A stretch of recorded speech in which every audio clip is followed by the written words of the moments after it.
Hello there, welcome to the Saroy channel and welcome to my Omnibus series. I've got so many of these omnibuses that are going to come out so that you'll be able to listen to an hour's worth of stories, which I know you're going to love. You know, the thing is that telling stories is such a fine art, and it's something that was practiced hundreds of years ago when people didn't have the technology that we have today. And everyone would gather around the fire and listen to a wonderful story. And also, what is so wonderful about a story is that personally, I think it is the best way to go to sleep. Every night when I go to bed, I always listen to stories. And that's something that parents used to do with their children. It's something that they still do with their children. There's nothing better than a good story. And so I hope you're going to enjoy this series. And before we start, I just want to say, do subscribe to my channel because you don't want to miss out on anything.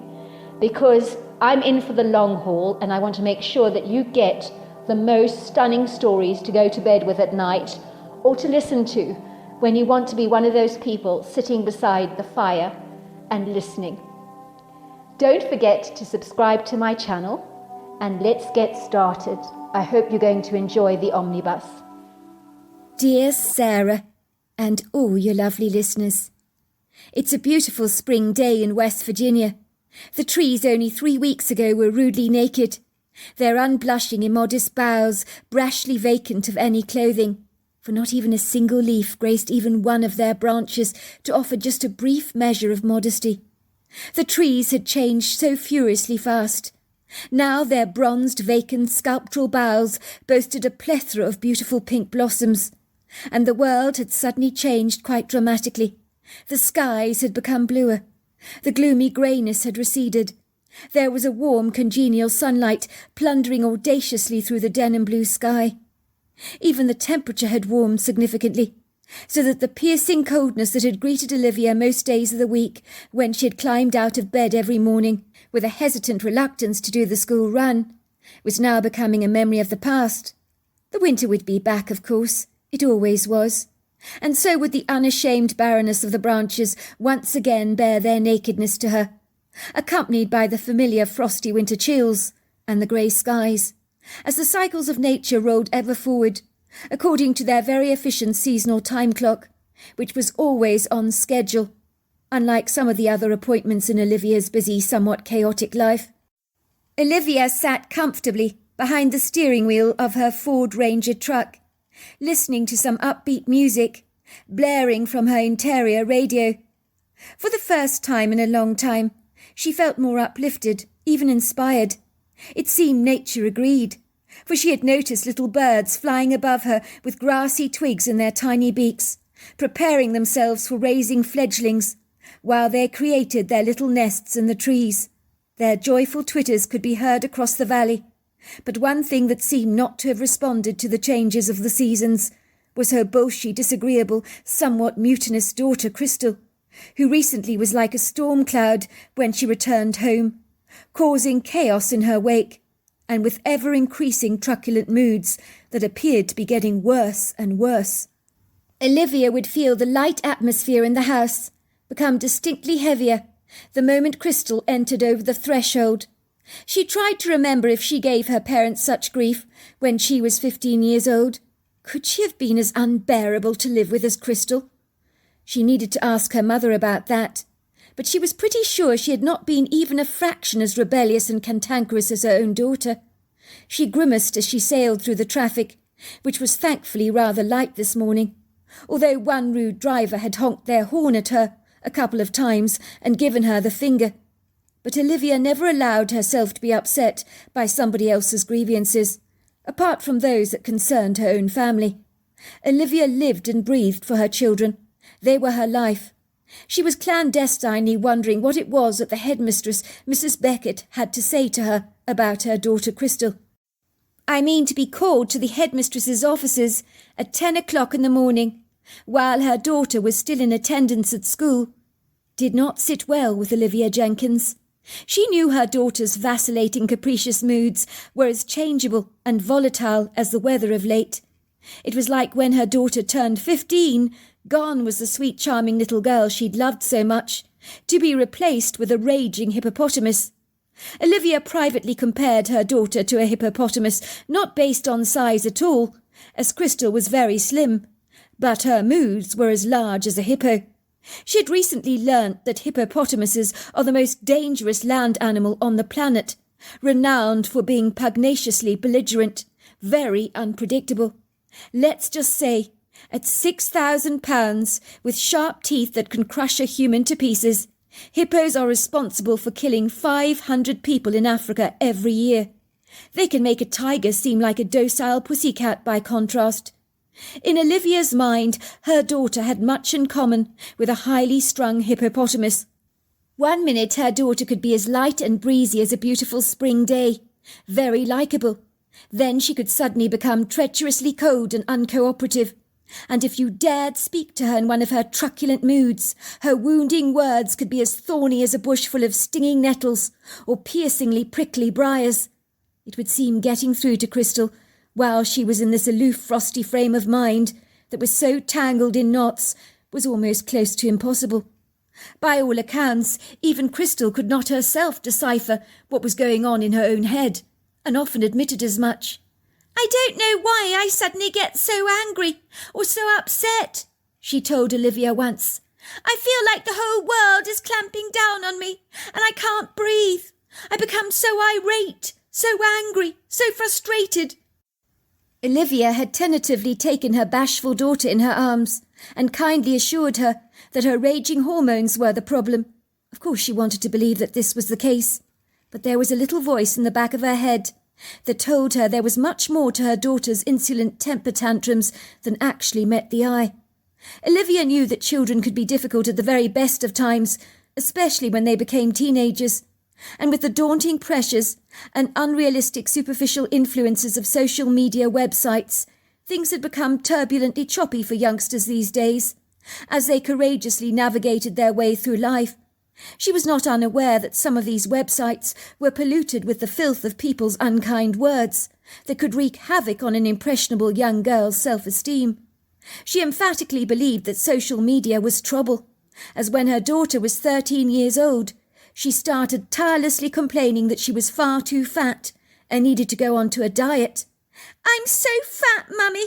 Look at me. Look at me. I'm really fat. I've got to stop eating so much." In truth, her daughter didn't eat much at all, and was beginning to eat less than their pet hamster Gertrude, although the porky Gertrude was not exactly slim. The very idea that her daughter was fat was ridiculous and nonsensical. Olivia was pained to think her slim daughter was seeing herself as enormous. Olivia had desperately tried to explain to her daughter about airbrushing techniques and photographs and magazines. "People don't really look as perfect in real life, you know," she assured her daughter. "The photographer's job is to make the picture look as flawless and as perfect as he possibly can, don't you see? He might slim down an arm, remove some unflattering pigmentation on the face, make the cheeks glow a little bit more. Their job is to sell glossy magazines, where perfection is a prerequisite. No one buys an interior designer magazine to look at a dingy, dull sitting room, or a fashion magazine to enjoy the view of someone's warts on their face, or a food magazine to look at some unappetizing food. You're trying to compare yourself against an idealistic model of perfection that doesn't exist. It's unrealistic." Let's just say Olivia might as well have been talking to a brick wall, as Crystal had very selective hearing. If you said something that did not complement the paradigm of her world, she'd block your words out, almost as if she had weather guard painted over her brain, and would only allow a biased viewpoint that complemented her own narrow perceptions to actually permeate her scowl. Olivia finally reaches the school. She parks her car on the opposite side of the street. She gasps at the beauty of the spring day, as all the amelentia and bright pink-red budwoods are all in bountiful blossom. The red brick federal-style school building looked like an imposing mansion belonging to a debonair rich family from bygone days, which isn't surprising, as in its former days it had been just that. In the 1960s, it had subsequently been converted into an upstanding private school for girls. She climbs out of her truck closes the door behind her, and drinks in the crisp fresh air, taking a deep breath. Olivia was surprised to find her fingers were actually trembling. There was a deep pit inside her stomach. She realised she was more nervous about her meeting with the formidable headmistress than she actually cared to admit. "Hold it together," she told herself. "You're a parent, for goodness sake, visiting the headmistress. You've got nothing to be nervous about." She walked through the open gate of the school, holding her head up high. If she acted confident, it might enable her to believe that she actually was.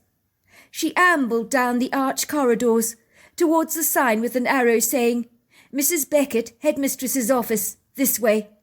She dutifully followed the sign, where a pretty stone path lined by hedges of French lavender, with trailing white roses that tumbled over its edge in a plethora of white blooms, even this early in spring, led directly towards another modest red brick building. The building complemented the main school building, only it was the size of a small house. Olivia walked through the arched corridors in her flat pumps, physically straightening her skirt to iron out any imperfections, like she might have done in her younger days when visiting the headmistress's office. Some habits die hard.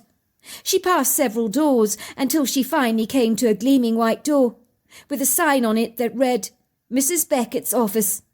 Olivia is reluctant to knock on the door, when right now all she wants to do is run away as fast as her legs can carry her, away from the headmistress's office. There's a nagging feeling in her gut that simply won't abate. She ponders why the hell the headmistress has called her to the school. It is the not knowing that is really irking her. Why hadn't the headmistress said, "I need to speak to you about an altercation Crystal had on the school playground with so-and-so," or something? Then she wouldn't be drawing at straws. She had an awful, unsettling feeling that the hippo of her daughter's capriciousness had somehow vented itself into the classroom, and she was about to hear all about it. In a moment of uncharacteristic courage, she knocks on the door, to hear the headmistress's sing-song voice saying, "Come in!" The voice sounds encouragingly musical and warmingly welcoming. Olivia draws in a deep, rather relieved breath. She pushes the door open cautiously at first, but becomes increasingly more confident when she's greeted to Mrs. Beckett's bright, warm, friendly smile.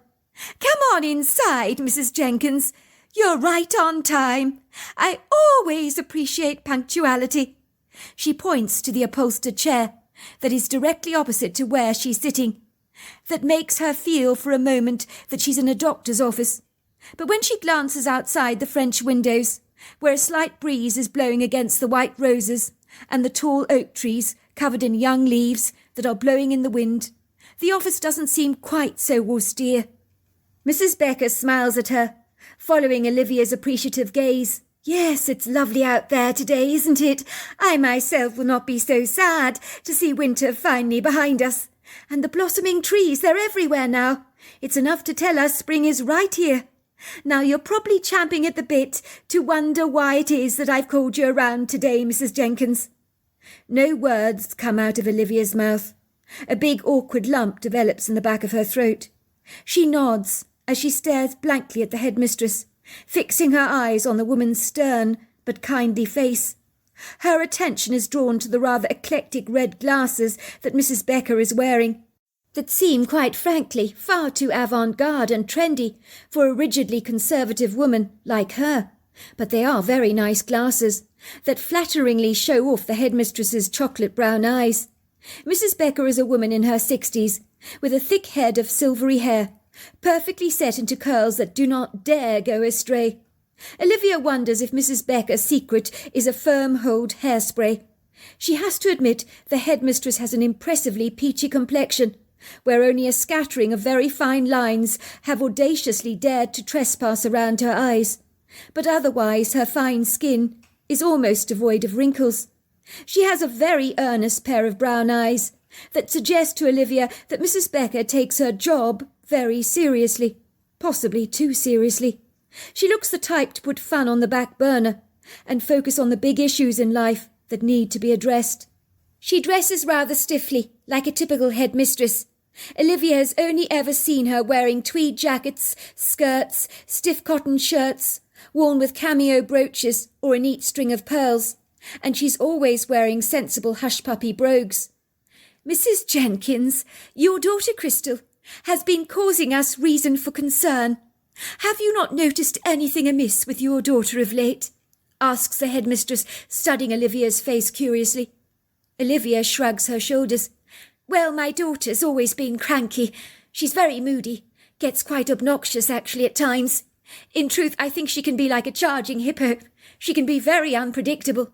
But I assume that is to be expected with a young teenager, with all those fired-up hormones all over the place. The headmistress smiles. You're not wrong about that, Mrs. Jenkins. Some teenagers are far worse than others when it comes to turbulent, tumultuous moods, but some of Crystal's teachers have noticed that your daughter has become increasingly subdued and withdrawn in classes. One of the pupils came to see me the other day. She said she was in the toilet cubicle yesterday. The doors to the loos are high up. She noticed someone in the toilet cubicle was splattering blood on the floor. She was horrified, grew very concerned, and peered under the door. She saw your daughter sitting on the loo seat, cutting herself with a sharp blade.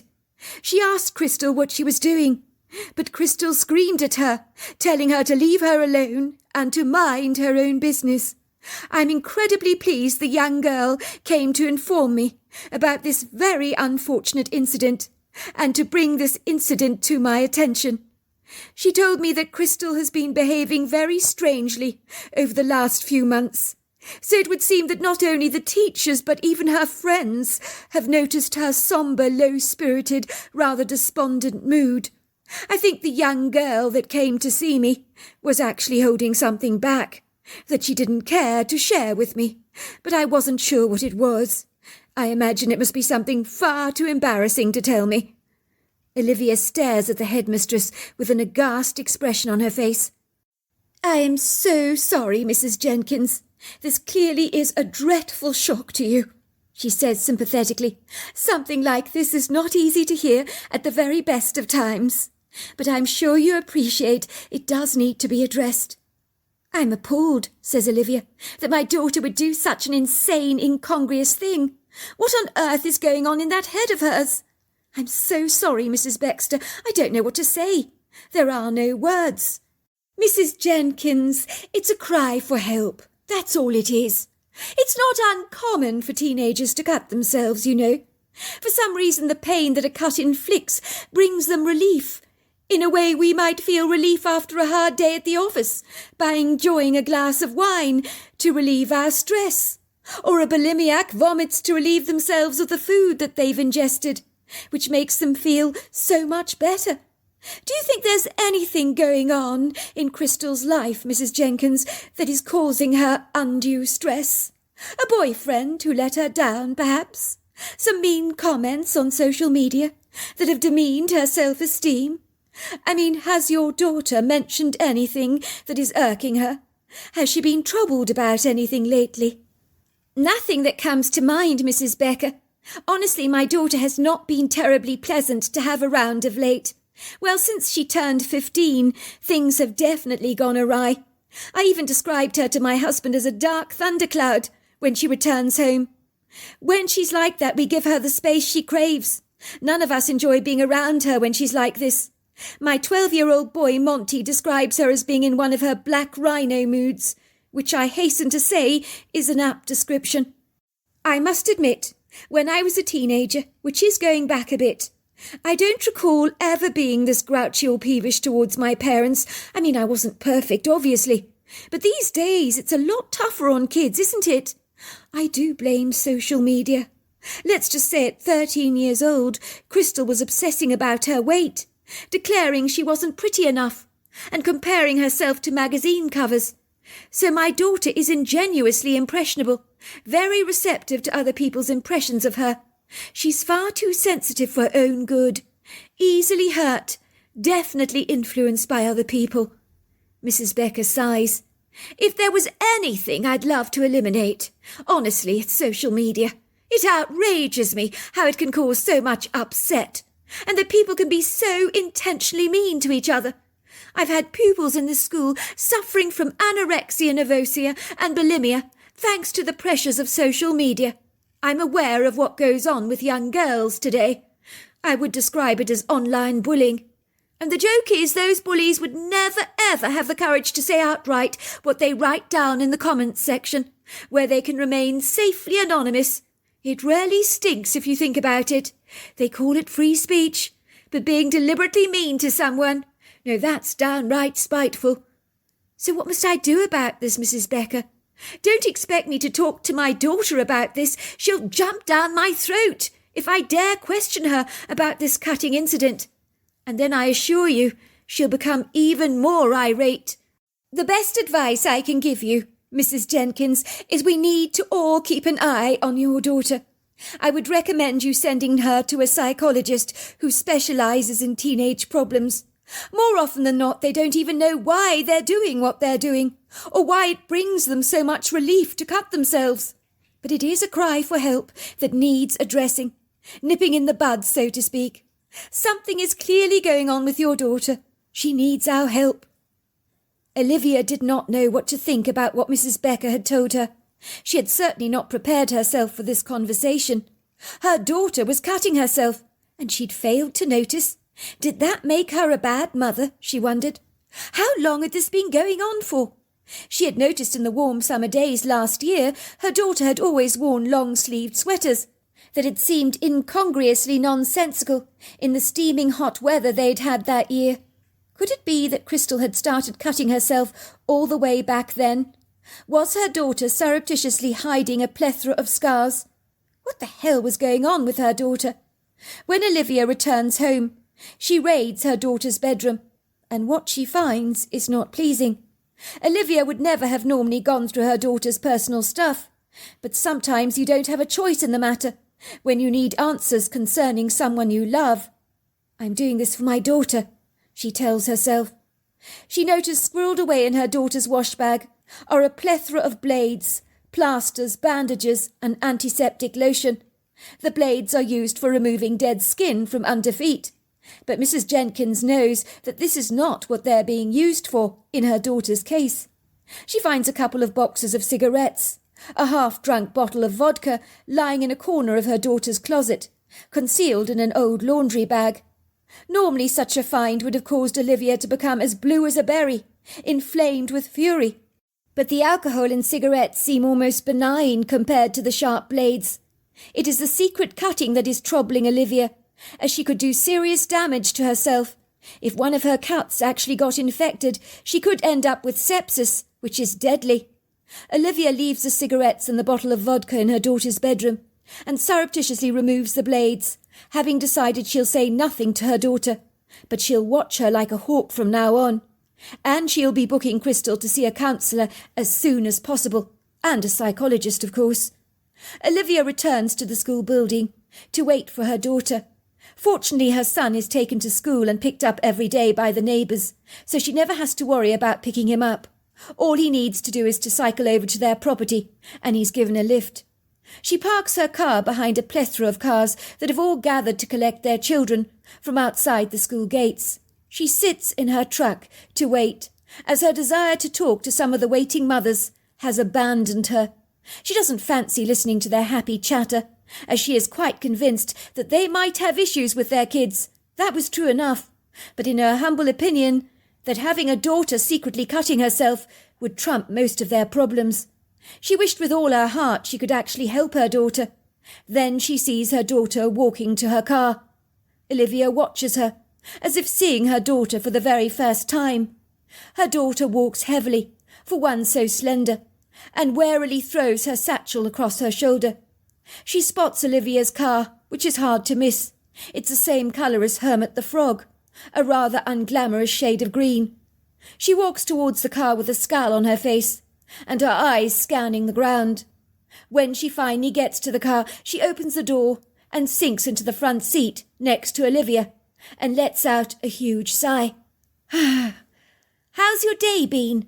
Olivia asks her daughter, trying to sound light-hearted.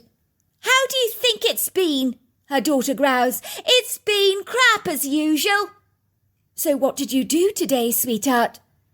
"Is this the Spanish Inquisition?" her daughter snaps. "I told you! It was a lousy, lousy day.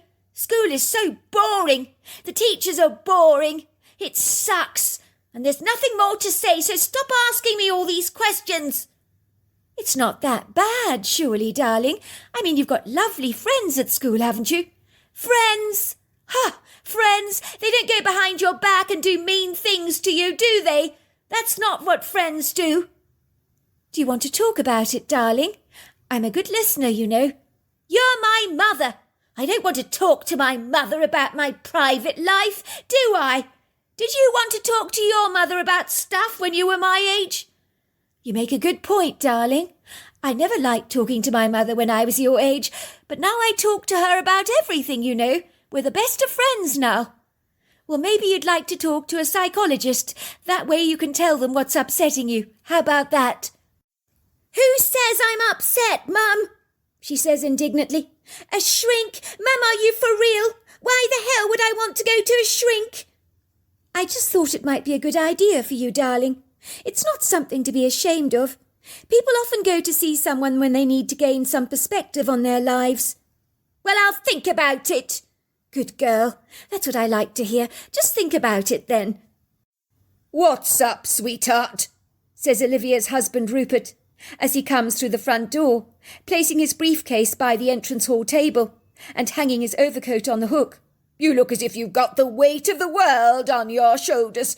Sweetheart, he says, what's going on? He gives his wife a big hug. I'm just worried, that's all, about Crystal. Actually, I'm really worried. I went to see the headmistress at school today. I was informed that one of the girls caught Olivia cutting herself. They went to report what they'd seen to the headmistress, as they knew that Crystal must be having issues to be cutting herself. She was bleeding quite badly, I gather. Our daughter is cutting herself, says Rupert, looking nonplussed. Why would she do something that insane? That's incredible. Why would she do that? Darling, please don't overreact. It's not as uncommon as you think. Some young people do this to themselves to get relief, I gather. It's not uncommon, as I keep telling you. And all we need to do is to send our daughter to a psychologist. It seems to me you're right about that. Our daughter's going to be needing a lot of help. Crystal wonders if her mother knows about the cutting incident in the toilet cubicle at school. The way her mother was going on about visiting a shrink makes her more than a tad suspicious. She knew she couldn't trust Blanche Freeman if you paid her. The girl was a busybody who loved putting her nose in everyone's business. It was hard to believe they'd been inseparable once when they were kids. Now the gulf between them was so wide, especially now after this incident. I mean, the cheek of Blanche, peering at her while she was sitting on the loo seat, cutting the inside of her arm. Some blood had unfortunately splattered onto the floor. And then there was Blanche's face peering up at her from under the door. Crystal had nearly jumped out of her skin to be so rudely interrupted by the girl. "Oh, my God! Oh, my God!" Blanche had cried out in horror. "You're cutting yourself, Crystal, with a blade! Are you insane?" "Leave me alone, Blanche. Mind your own business," she had cried out. "Mind your own business? Are you kidding, Crystal? It's not normal to cut yourself. You've got a problem. You need help. I mean, you really, really need help. I'm not kidding. This is serious. I don't need help, Blanche, but I'll tell you what I don't need, and that is you putting your nose where it's not wanted. You've got a bloody cheek sneaking on me like this." "But I saw blood dropping on the loo floor. What was I to do?" "You could have knocked on the door politely, couldn't you? Asked whoever was in here if they were all right. Not get onto the floor and peer up at me like that." "I'm glad I did, Crystal, because I now know what you're doing, and I'm sorry, but what you're doing is not good." "Please don't tell anyone, Blanche. Please, I'm begging you. Please, don't tell anybody." "Why do you do it? Cut yourself, I mean. I don't understand." "I'm not sure. Makes me feel better when things get tough. It's a release, I suppose. It really does calm me down. I feel better after I've done it." "Is it the naked photograph that Lisa took of you and posted online? I know that was a mean thing of her to do, but she's not worth cutting yourself up over. She's a class bitch, you know that." Why do you think she did it? Has she got an axe to grind with you or something? She saw me getting changed in my swimming costume and she took the photograph of me. I asked her what she was doing. She said, wait and see. And then there I am, completely naked, posted on social media around the school, so everyone can see me in my birthday suit, with people making nasty comments. I mean, how would you feel if people were judging you like that? It's upsetting. I think one should always cover one's modesty with a towel in the girls' changing rooms, if you ask me. That would be my first bit of advice to you. There are some piranhas out there, sharks as well, looking for blood. You know it's all been taken out of context, don't you, though? Taken out of context? Are you kidding me? Did you read some of the comments people have written? Always knew Crystal was a slapper. The girl's got the morals of an alley cat. Crystal is gagging for it. Crystal is like an unneutered stray cat. Some of them are much worse than that. Too vile to articulate, says Crystal, a tear sweeping down her cheek. Blanche flushes pink. I did see the snide comments, I admit. But don't take any notice of them. They're not true. But regardless, you shouldn't be cutting yourself anyway. Most girls in the school are not taking any notice of that posting. They know it was taken surreptitiously in the girls' changing room, at the heated swimming pool. They knew Lisa was responsible for it, but at least it's been taken down now. But I don't understand why. Why would she be so spiteful to you? Well, the only thing that comes to mind is she did ask me if she could borrow my dress. The red one. The one I wore to Jennifer's party. I love that dress so much I don't want it getting ruined. So I said no, only because she's much bigger than me. She might burst the seams. You told her that? Oh my God! I bet that went down like a lead balloon. People are sensitive about their weight. Haven't you noticed that Lisa gets very uptight if anybody makes fun of her? Anyway, the good news is it'll all blow over. You won't be the centre of attention forever, you know. But I get the feeling this is not the first time you've been cutting yourself. And I'm sorry, Crystal. I can't sit back and watch you do this to yourself. You need help, my friend. I'm concerned about you. We've been very close since we were little. I can't sit back and do nothing. Please, Blanche, I'm begging you, don't tell anyone. Please don't, she says obsequiously. I promise you I will stop. Hand on heart, I won't ever do it again. I won't ever cut myself again. I'll think about it, says Blanche coyly. Crystal goes to her washing bag to look for her blades. They'd gone. Now she knows for certain her mother knows about her problem. No one else could have removed her blades from her wash bag. She knew in her gut that Blanche could also not be trusted. She could literally kill Blanche for telling on her like this. How dare she? She's raving mad, seething, enraged. She'd like nothing better than to give Blanche a firm piece of her mind and a good telling off.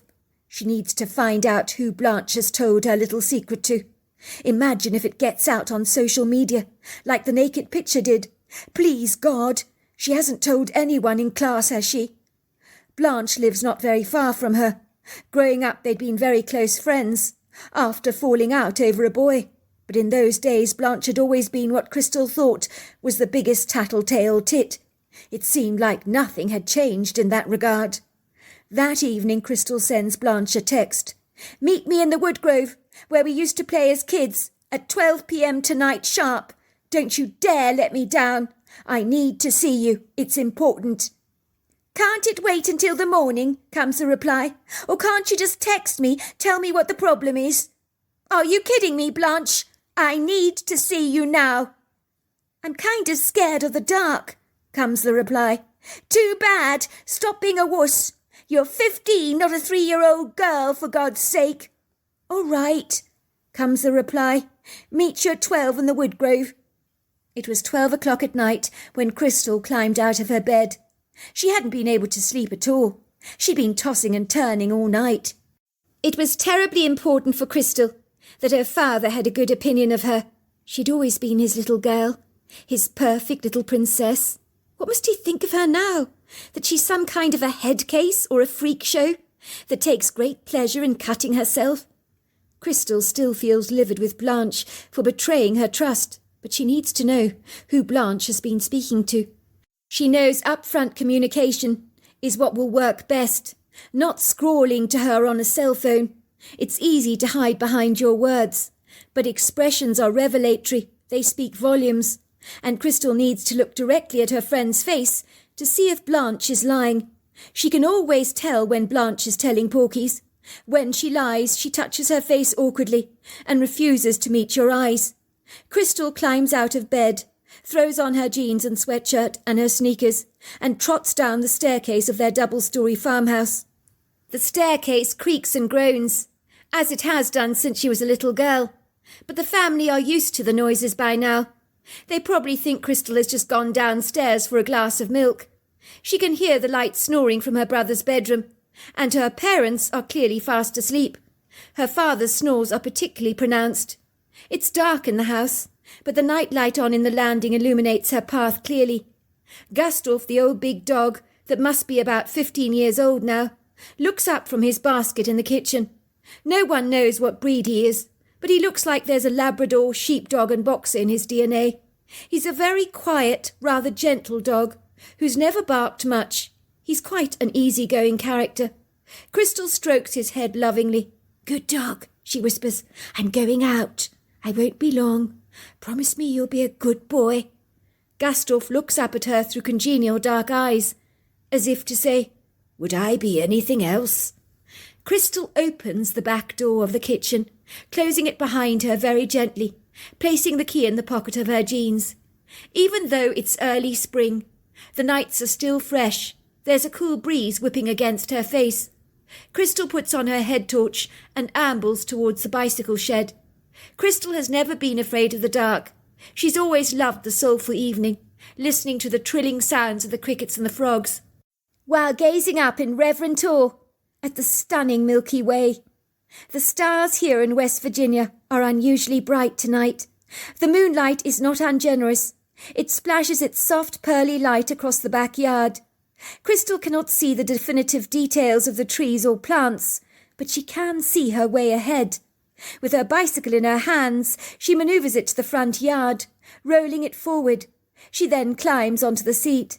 She manoeuvres her bicycle down the recently tarmacked road, gliding smoothly as she cycles towards the woodland hiking trail, used sometimes by the occasional dog walker or even horse rider from time to time. But this is where she and Blanche would meet each other as young girls, to play together in the wood grove. They'd experienced many wonderful times in this tranquil sanctuary. Finally she reaches the wood grove, replacing her bicycle upright against a large tree. She waits for Blanche to arrive on her bicycle. There she is, looking far from amused. She climbs off her bike and places it on the tree next to Crystal's bicycle. "I was having such a great dream, and then my alarm went off. It's amazing I didn't wake up my entire household. Why on earth did you want to see me in the middle of the night like this? Why could we not talk on our cell phones? I don't understand." "I needed to see your face, Blanche. I needed to speak to you personally. I wanted to know how my parents know about my cutting. I heard them talking about it this evening. My dad sounded appalled, rarely grossed out." "Well, can you blame him? That sort of thing isn't easy to hear, is it?" "Who the hell did you tell, Blanche? I need to know. Please spill." "Let's have a cigarette first," says Blanche, pulling out a pack of cigarettes from her back pocket of her jeans. "Since you dragged me out in the middle of the night like this, we might as well make the most of this opportunity and have a smoke behind the parents' back. It's a little like old times, don't you think, meeting up in the wood grove like this? We used to be here a lot when we were little. I haven't been here for ages. It feels quite nostalgic, really." "It does, rather," says Crystal wistfully. "I miss those times. I miss our friendship, Blanche. I can't believe we fell out over Ted van Hoekstraten of all people. He wasn't worth losing our friendship over. No boy is. What? He kissed me, and he kissed you. We both found out about it, and we hated each other ever since. We were ridiculously jealous of each other. For what reason? It's pathetic." "I know," says Blanche, pulling a remorseful face. "People fight over the most stupid things, you know. My mother fell out with her sister for over 25 years. They haven't spoken to each other since. My mother has only a vague memory of what the fight was about. I think she claimed her sister had stolen her brand new leather purse. I mean, she just couldn't forgive her for it. It was so pathetic. Well, we've both been pathetic, haven't we? I miss our friendship too, you know. It's not too late to repair the damage, to start again, a new slate. How about that? I'd like that, said Crystal. I could do with a friend. I've felt alone for a very long time. Once you and I fell out, it was never the same for me. I felt lonely without you. My mother never understood what had happened to sour our friendship. She kept saying to me, "What the hell is going on with you and Blanche? You used to be bosom buddies." I know, says Blanche. Our friendship was pretty special. My mum kept reminding me about her fallout with her sister. She kept saying to me, "I don't know what you two are fighting about, but nothing is worth souring your relationship over, especially if it's a boy." She guessed that? Asked Crystal. You didn't tell her? Blanche makes a face. Like I'm really going to tell my mother that we fell out over kissing a boy? Of course not. But my mother's clever. She guessed. The two girls, both wearing head torches, walk into the woodgrove, choosing a comfortable place on its outer fringes to casually sit, where they choose a large oak tree. So many of the trees in the woodgrove are boasting fresh leaves. There is a pleasant woodland smell permeating the air, the scent of wild flowers and earth. The ground feels soft beneath their derry ears, as Blanche gives Crystal a cigarette. She gratefully puts it into her mouth. They both light up, taking deep, grateful gulps. Crystal breathes in the smoke, swallowing the tobacco to calm down her nerves. She feels immediately better, and is strangely happy that she and Blanche are here together again. Even if these are rather idiosyncratic circumstances, she can almost see herself with Blanche as an 8-year-old girl again, playing hide-and-go-seek in the woods. And tears trickle down her face, which she brushes away quickly so that Blanche doesn't see them.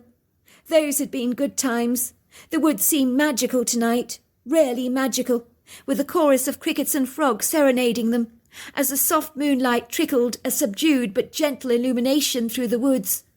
Of course you can't see the trees clearly. Their stoic, powerful, robust trunks ascend into the velvety black sky, like masterful giants. So, says Crystal, who did you tell about my cutting? Blanche blows out some white smoke. I only told the headmistress, I promise you. I didn't tell anybody else at all. I didn't think it was anybody else's business, but I needed her to know.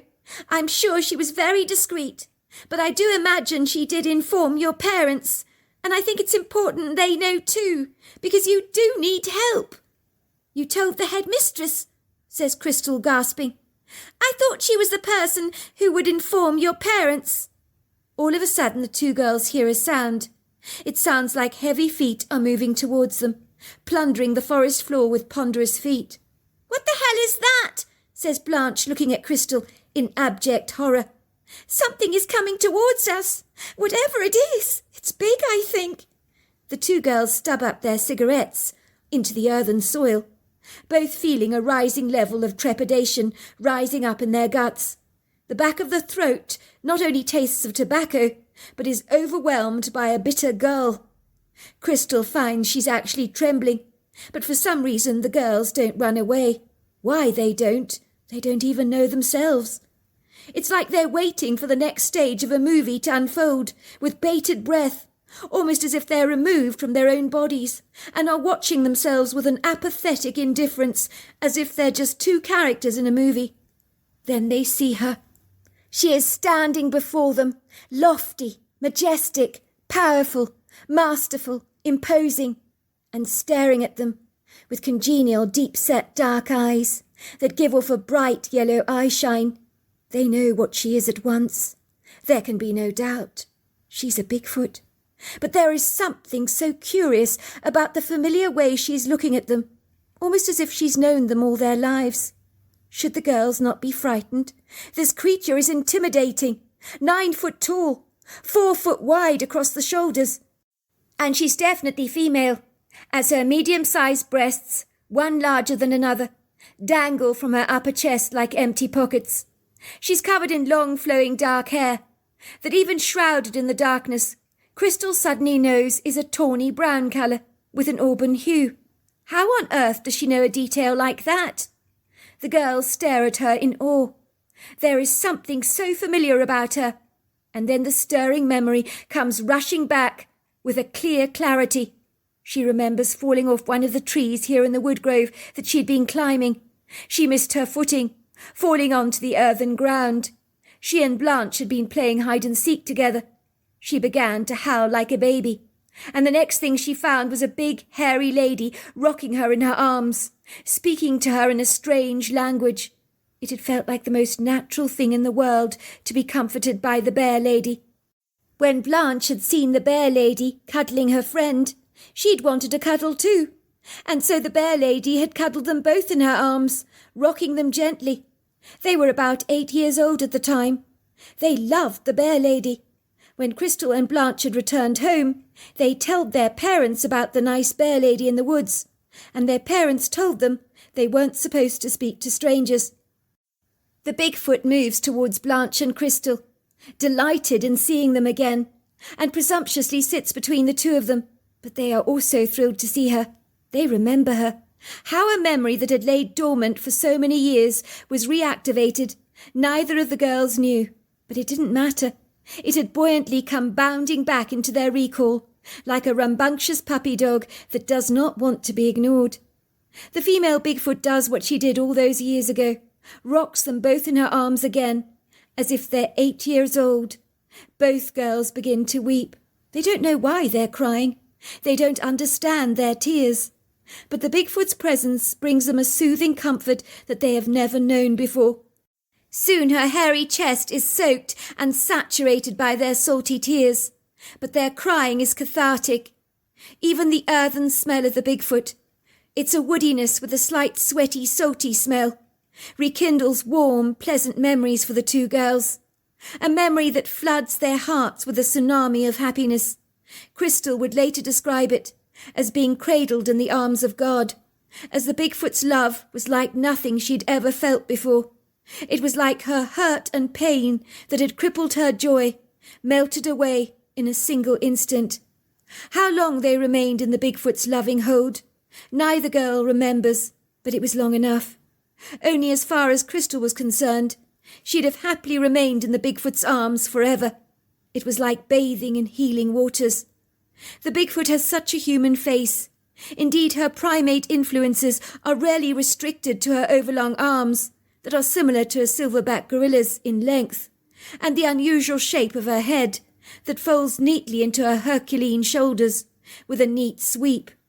She turns around to the girls and speaks to them in a beautiful language, but the words are translated in their minds, in a telepathic illumination, that leaves them in no doubt that the Bigfoot is speaking to them.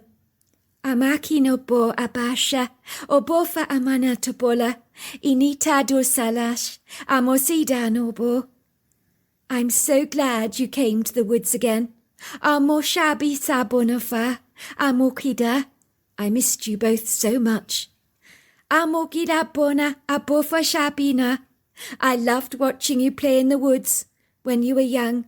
Bolabi na tobolo. But now you're older. Bokoshali nobo, your energy is lost. Sad. Moko boshana, your broken friendship must be mended. Bola binapo, and all will be well. Ina sinopoto, you need to fix it. The Bigfoot gives both girls a cuddle and leaves them, gliding away into the forest. She looks like she's floating when she moves away. She's right, Blanche, you know. When I lost my friendship with you, I think the loneliness was all-consuming.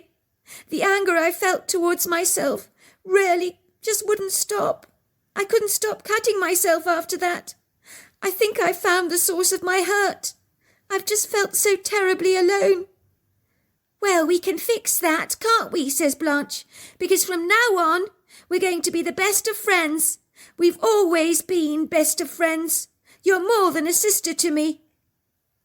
6 months later, Crystal smiles as she walks past the blades in the department store. She reflects how there was a time she would have bought them to cut herself, but as she pops them into her basket, she knows she's buying them to remove the dead skin off her feet. Crystal no longer cuts herself. Her friendship with Blanche has been renewed. Her relationship with her family transformed. And Monty, her brother, has never described her as being in a black rhino mood ever again. But Crystal knows, without her encounter with the Bigfoot, she would not be in this happy place. So there you are. That's my story.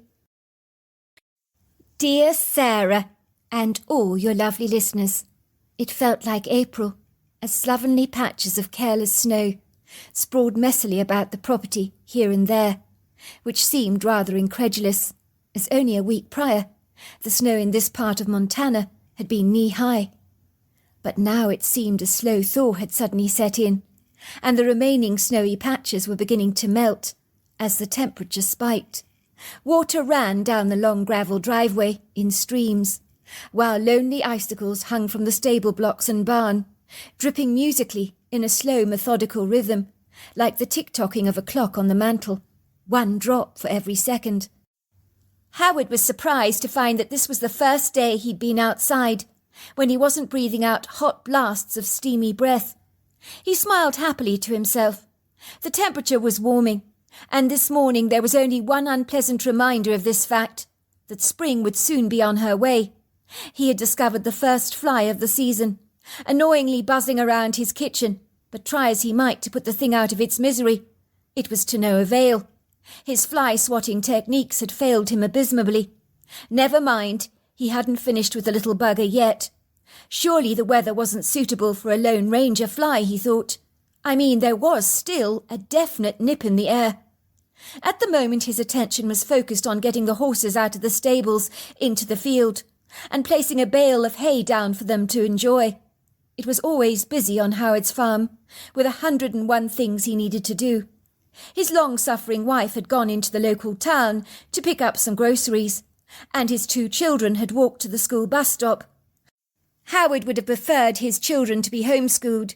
He believed the education system all around the world was seriously warped, and did not teach children the quintessential things they needed to know to succeed in life, like how to handle and invest money, how to manage debt and credit cards, insurance policies, vehicle maintenance, romantic relationships, communication skills, and soulful meditation. He felt that children were not rarely being equipped or taught how to meet the challenges of the real world, almost as if the system itself was not designed to enable kids to discover their true potential. Let's just say his judicious wife, Nancy, unequivocally believed that the children needed to interact with other kids their own age, and so in the end he had surrendered to her prudent reasoning, allowing his kids to attend a regular school, as he lived by the age-old belief that happy wife almost certainly meant happy life. It was always best to abdicate to his wife's will, as it was so much easier to keep the peace than to antagonize a woman that was certainly predisposed to being pugnacious at the very best of times, although, of course, she was a devoted, loving wife and a very dutiful mother. But she had her moments. Oh, yes, she had her moments. By all accounts, Howard loved his wife very much. But there were things about her that irritated him immeasurably. Little blemishes of discord, you could say, that he kept to himself, that he felt disrupted the peaceful rhythms of their daily lives. Howard liked nothing better than for his life to flow as smoothly as a serene river, without any antagonists to confiscate the peace. And his well-meaning wife could be one of those provocateurs on occasion, for she could easily thwart or dismantle the peace in their family home without too much trouble. Howard loved the harmonious tranquility, the soothing isolation, and the restful security that the Montana countryside offered him so magnanimously. He thoroughly enjoyed working out of doors, in all kinds of challenging conditions, even when the whipping wind beat against his face, and his whole body ached from exhaustion, as if he'd been flung into a washing cycle in the machine. It made him feel vibrantly alive, energized and invigorated. Howard's favourite time of the year was spring, with autumn coming behind that in a close second. Spring brought the early hints of sunshine to a barren, naked landscape, depleted of its vivid colour, subdued by grey skies, drowned by oceans of white snow. where naked boughs of some of the trees grew green shoots, and others emerged from the bitter winter boasting clouds of pink or white blossoms. Then little daffodils and spring flowers would burst through the ground, showing off their bright colours. Then there was the rich opulence of autumn, the golden red colours of the trees and foliage that draped the landscape in a coat of many colours. For Howard, there was something stirringly spiritual about working the ground with his hands, getting the dirt under his fingernails, that enabled him to feel as if he belonged in the great outdoors, as much as the statuesque trees, the horses, the birds, the alpine flowers.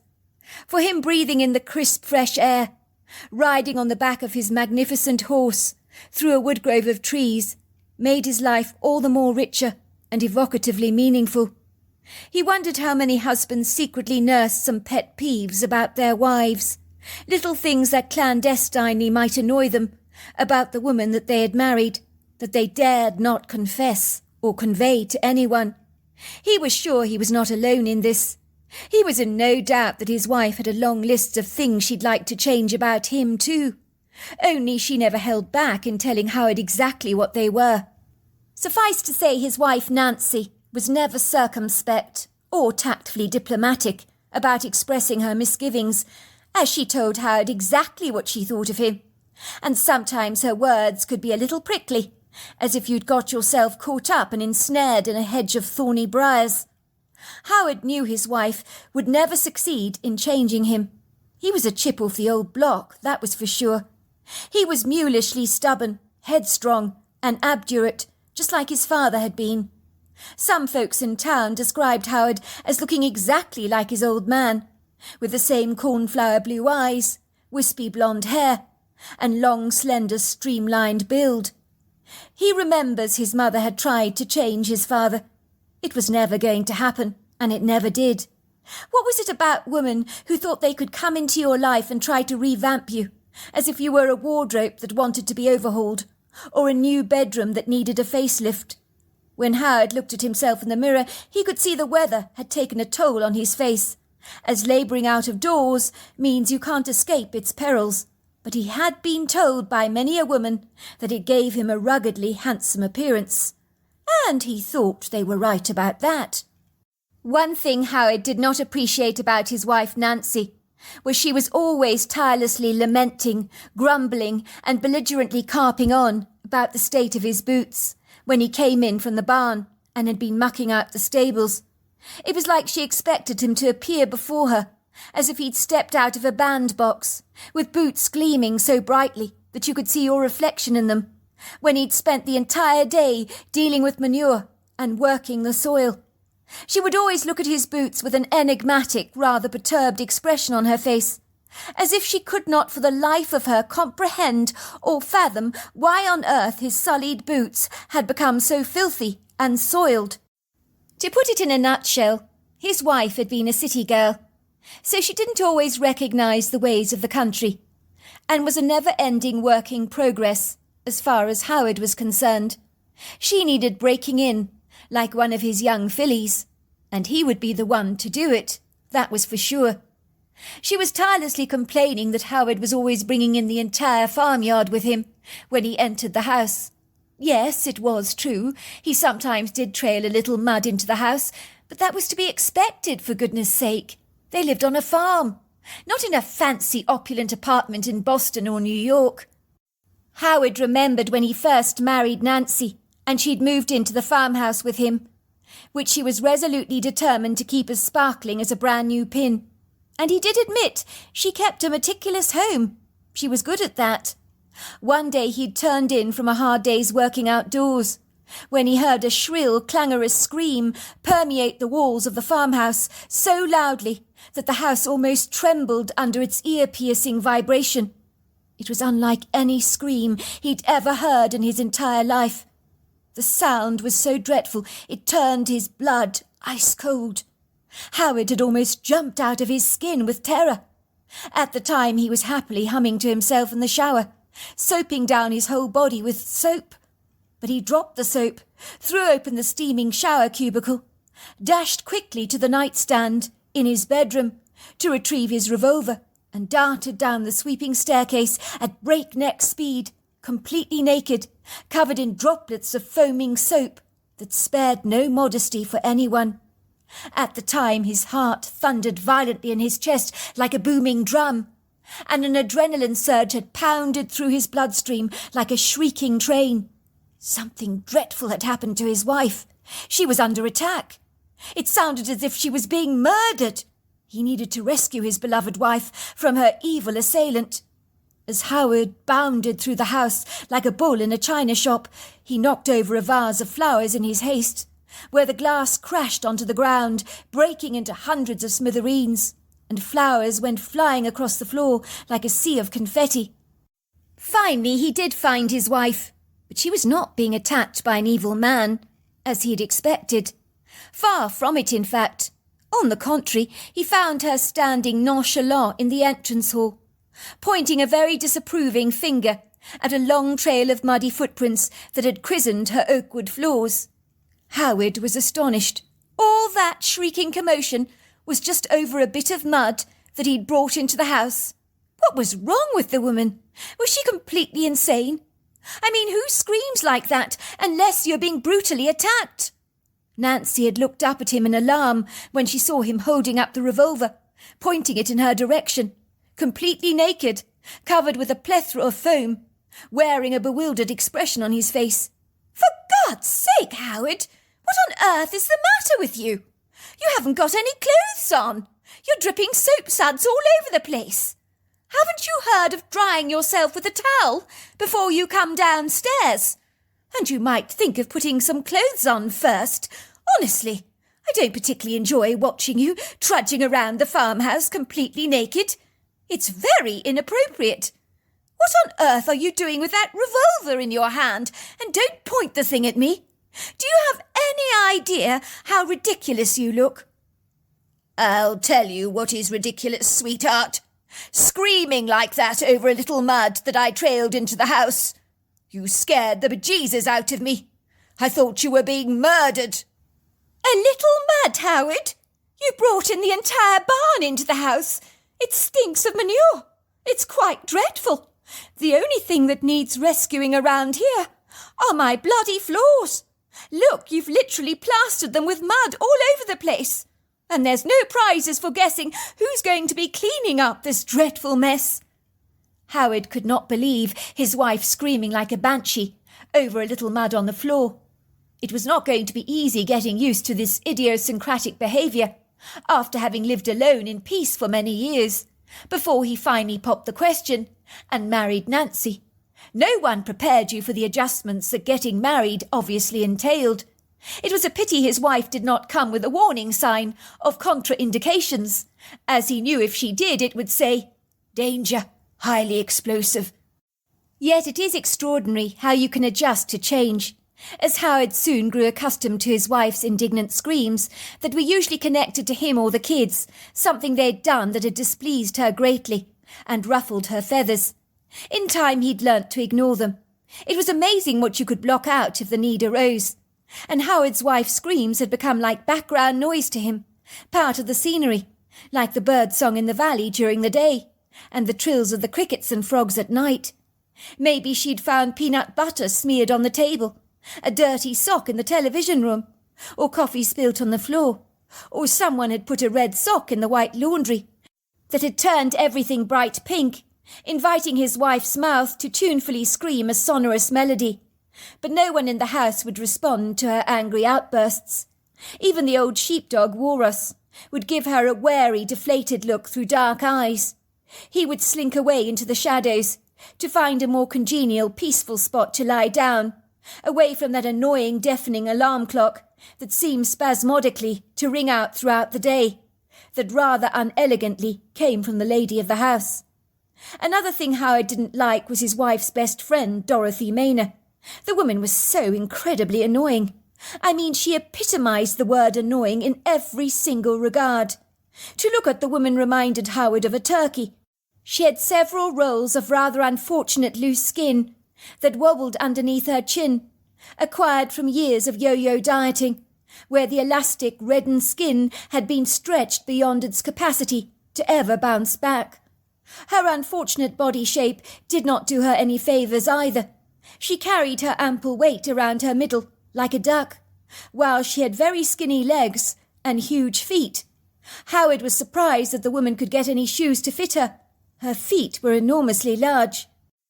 Dorothy would have coffee with his wife about 3 times a week, and long gossiping sessions with her, possibly filling her head with trivial nonsense. Howard always got the distinct impression that the woman was making fun of him, behind his back. But Dorothy always gave him that look. He couldn't define the meaning of that look, but it was almost predatory. She was possibly a miserable old spinster who was trying her best to sabotage his relationship with his wife so the two of them could be miserable together. She was not a good influence on his wife, but try as he might, he could not discourage his wife to stop seeing Dorothy. "What's your problem, Howard? Dorothy is my best friend. What on earth have you got against her?" "I don't like her. I think she's a bad influence on you. She's feeding you very unpleasant ideas about me." "Oh, for goodness sake, Howard, keep your hair on. It's not for you to decide who my friends are. I don't particularly like your friend. What's his name? Marco Hayward." "What's wrong with Marco? He's a good man." "He never says a bloody word. That's what's wrong with him. At least Dorothy can communicate. She at least opens her mouth." On more than one occasion, he'd overheard Dorothy spouting like a bothersome garden hose. "Well, personally, I'm so much better off without a man in my life. I've never been happier. I mean, when Ted walked out on me 4 years ago to spend his life with that dreadful floozy, that girl, she was all curls and silk stockings, and Ted was completely beguiled by her. It was ridiculous. I've never looked back for a single moment after that. I was so glad to finally see the back of him. You know what the stats say? A woman is so much happier without a partner. But it's the men that so desperately need us. They simply can't bear to be alone." She had chuckled, making sure that Howard had overheard their conversation. She gave him a triumphant look as if to say, "Watch yourself.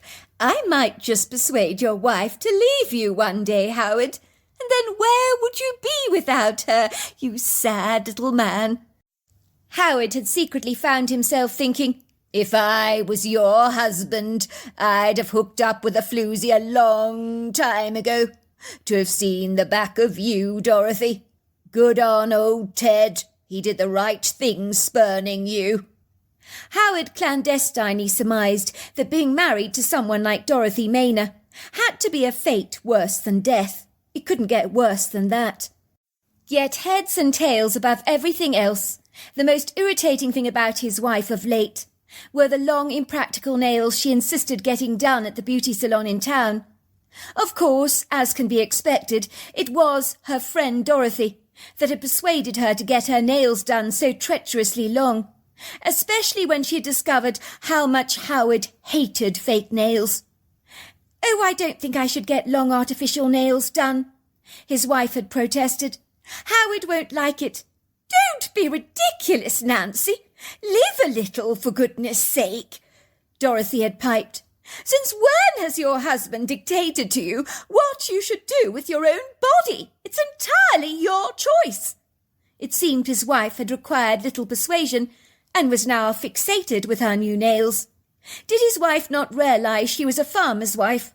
Her long nails were seriously impractical. She was always getting everybody else in the household to do things for her like opening lids from bottles, as it might potentially damage her precious nails. And this he found dreadfully infuriating. Even his kids had passed comment. "Mummy, your nails are really silly," his daughter had wisely said. "You can't do anything with those nails of yours." "I think they're pathetic, Mum. When I get married, my girlfriend is never ever going to have nails like that. You're not able to do the most basic things with them," he huffed. Can't you even open a bottle of olives? It's like your hands are seriously crippled." "Don't be ridiculous," Nancy had chided. "I don't want to ruin the nail varnish, that's all. Have you any idea how expensive this manicure was?" Howard reflected how in the past his wife had offered him a hand with planting the vegetable beds outside. Not any more, as the dirt would not be favourable for her nails. Howard enjoyed growing food on his property. He grew potatoes, barley, sugar beets and corn. But the corn crop never thrived in the soil in Montana, although against the odds they had had a couple of surprising years when the corn had not been too bad. Unfortunately, most years it was a big disappointment. The corn was not suited to the soil here, or the Montana weather. Corn belonged on flatter landscapes, with long healthy summers, plenty of sunshine, and the perfect amount of rain. The sad, emasculated stalks of corn that emerged through the furrows would not discourage Howard to try cultivating another corn crop this year. Howard emphatically believed that every farm should at least attempt to grow corn. I mean, what was a farm after all, without a corn crop? On this fresh spring morning, there was a sharp bite to the air that was as sweet as nectar or jasmine. So after leading the horses out to the pasture to graze, Howard regarded the residues of hard grey husks of the previous year's crops that were now as dead as his old man. It seemed like such a dreadful waste that they could not be resurrected from their sorry plight, but snow could be brutal to one's crops. In no time at all, when the weather invited more promise, he would be back again, sowing the barley with the cultivator blades, and he looked forward to that very much indeed. Howard could hear his wife's truck returning from her trip to the grocery store. She rolled into the driveway, parking her truck and climbing out of it, with a face as white as a sheet. She seemed to be trembling. "What's wrong?" Howard asked her, looking at her nonplussed. His stoic, impassive wife, that was almost always as stiff and unyielding as one of the Douglas firs in the woodgrove, was shaking like a jelly, and had become clearly unhinged. Howard had never seen her so discomposed before, and it certainly gave him pause for thought. "Well, as I was driving back home, something was throwing mud at my vehicle, something ambiguously large. I could see this black shadowy thing behind my vehicle, but I'm not exactly sure what it was. It let out this loud roar, so I drove home as fast as I could. I thought I was going to have a heart attack. I've never been so frightened. Something is out there," said his wife, her eyes wide with horror. "Well, did you see it?" Howard asked her. "Of course I didn't see it," she protested, "but something threw mud at the back of my car. Look at the state it's in," she said, pointing to her vehicle, that looked like it had been wallowing in the mud like a wild pig. "I'm sure it was nothing," Howard assured his wife. "What do you mean, you're sure? You're sure it was nothing?" she says indignantly. "Are you insane, Howard? I'm telling you, something big is out there. It was throwing mud at my car. The thing roared at me. All you can say is I'm sure it was nothing. It was something, Howard. I'm telling you, it was something. It screamed at me. Look at me. I'm trembling. Whatever is out there, it scared me out of my skull. And you know I don't scare very easily." "Well, that's not altogether true, is it? Remember when you screamed the house down when there was a garter snake in the shower?" "Well, that's different," says Nancy ruefully. "I didn't know it was harmless, did I? I didn't grow up in the countryside, so how am I supposed to know what is or isn't poisonous?" "Fair enough," says Howard, wiping his blonde moustache reflectively. "Where did the strange event happen?" "It happened on the road that leads directly to our farmhouse. What if it's out there? What if it throws mud at the children when they walk home from school? You need to get out there, Howard. Check that it's safe for them. I don't want our children to be terrorised by something when they come home. I'm telling you, something's out there that took great pleasure in scaring me half to death. I think it could be dangerous. That's all I'm saying." "Well, if it makes you feel any better, after I've helped you bring in the shopping, I'll go and investigate." "I should think so, Howard," says his wife. "At least you can do is allay my fears." Howard climbs onto one of his horses, a black and bay American quarter horse called Mary Rose, who seemed pleased to be going out for a ride. He saddled her up, and before long they were trotting down the long driveway, strewn with its white patches of snow, towards the dirt road, where his wife complained to have been assaulted by a confetti of mud, and heard a menacing scream. Howard's horse had been trotting down the road for quite a while, with Howard manning the reins and guiding the mare ever forward down the long road. It was a magnificently beautiful day, no doubt about that at all. The soft fleeting showers of warm April sunlight had dappled his face most pleasurably. The road was quite muddy, as much of the snow had melted away, and left behind a stream, rivulets of moving water, that ran down the road in long puddles, that had transformed much of it into mud. There still remained heaped clusters of snow on the side, that tenaciously refused to melt, and were hanging on to the last limbs of winter with all their might. Well, there is nothing here, Howard told himself. As usual, his wife Nancy had made a mountain out of a molehill about nothing. His wife could rarely overreact, he thought to himself, feeling a slight tingle of annoyance prickle his revelry. Maybe one of the neighbours' kids who was homeschooled had sneakily thrown some mud at his wife's car and screamed at her for a bit of a laugh. That would be it. Kids could play cruel jokes on people. And let's just say his own kids were not adverse to scaring his wife half to death at times. I mean, she was a pleasure to scare. Her reactions were hilariously funny. But he would never tell her that, of course. As Howard was contemplating all of this, in a trice the behaviour of Mary Rose changed dramatically. She simply refused to step forward. The normally nonchalant black and bay horse, that was usually relaxed and carefree, had become decidedly nervous, twitchy even, and wouldn't walk forward. Her back had hollowed out. Her tail was swishing like a cheerleader's pom-poms, and she was grinding her teeth together. Something had spooked her, and her soulful dark eyes seemed very troubled. "It's all right, girl," says Howard reassuringly, stroking her long face lovingly. After he'd climbed off his horse, her eyes were pinned on the trees, as if she could perceive something that Howard could not. "I'll go and see what's going on," he told her. He leaves Mary Rose standing in the middle of the road, while he tries to investigate the location, to see what could be irking his mare. The trouble is he can't exactly see a single thing, as the large congregations of Douglas firs and logpole pines that fringe either side of the road, with dense sprawling wood groves that stretch back for miles, conceal many hidden secrets. Howard notices their needled boughs, some still weighted down by icicles of snow, are dripping with water from the continuous thaw.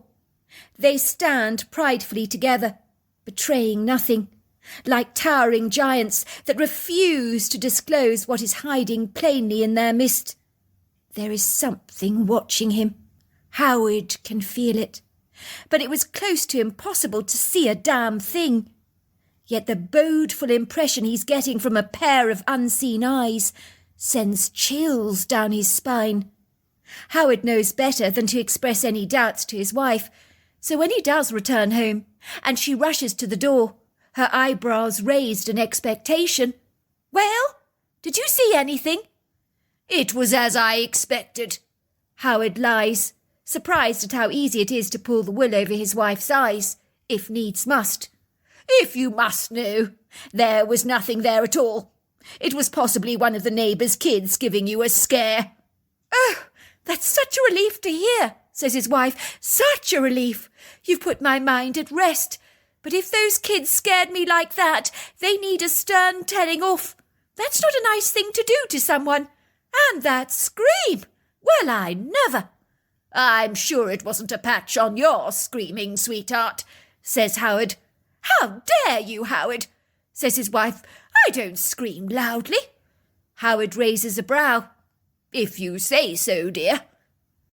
Unbeknown to the farmer and his wife, their two children, Esther 8 and Laurie 10, have just disembarked from the yellow school bus and are making their way casually down the long dirt road together, back to the farmhouse. They're chatting away happily to themselves. They quite enjoy the leisurely stroll back home, especially on a pleasant day like this, although their shoes are getting rather muddy, a fact that will not best please their mother. When the weather is very cold or the snowfall is heavy, their mother usually collects them from school herself, but on a day like this with a sprinkle of spring in the air, she will allow her children to walk home on their own. "Guess what Harry Princeton got for his birthday?" says Laurie, his voice unable to disguise his envy. He got the best electric scooter I've ever seen. And he got an autistic guitar. Can you believe it? Lucky fish. His sister pulls a face. So what? That's not such a big deal. You're not even musical. Why would you want a guitar? I mean, you can't even sing, can you? You don't know that, sis. You've never heard me sing.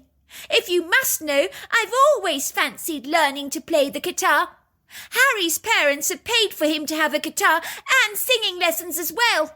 Harry said that the singing teacher told him that anyone can learn to sing, and she thinks he's got the potential to be a good singer. He's so lucky. His parents are loaded. They always give him anything he wants. He never has to do any chores around his house because they have a Hispanic cleaner who comes in every single day to clean up for them. Harry says she's really nice and sometimes bakes him the best brownies he's ever tasted. He says he can leave a big mess on his floor every day and the cleaner puts everything away for him very nicely. Well, that's not half so bad, says his sister. Now that's what I would like as a present. A robot that does my bidding. I would say to it, put my clothes away for me. Do my homework. Write an essay for me. Wash my hair. Make me a sandwich. Bake me a yummy cake. Hoover the floor. And it'll do everything I want it to do. Maybe even read me a bedtime story before I go to bed. That would be super, super cool. You know what Stephen Hawking says about artificial intelligence, says Laurie. He says one day it'll destroy humanity. The robots will gang up against humans and obliterate us all.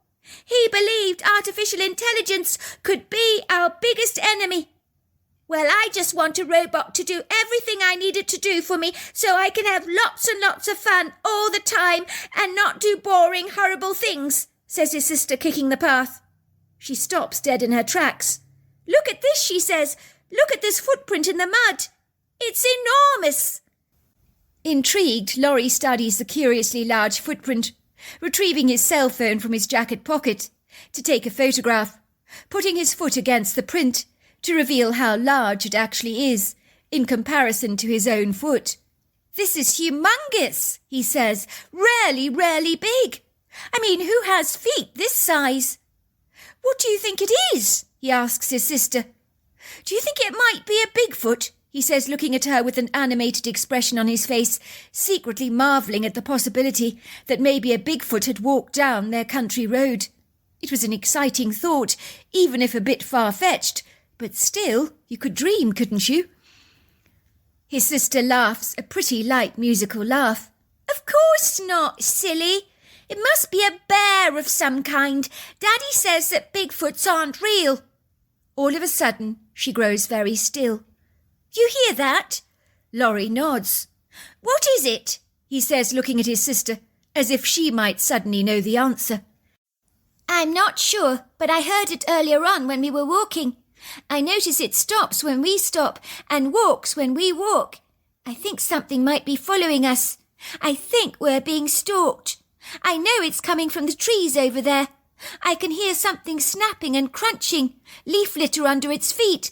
Whatever it is, it's very big. Suddenly the two children become solemnly silent.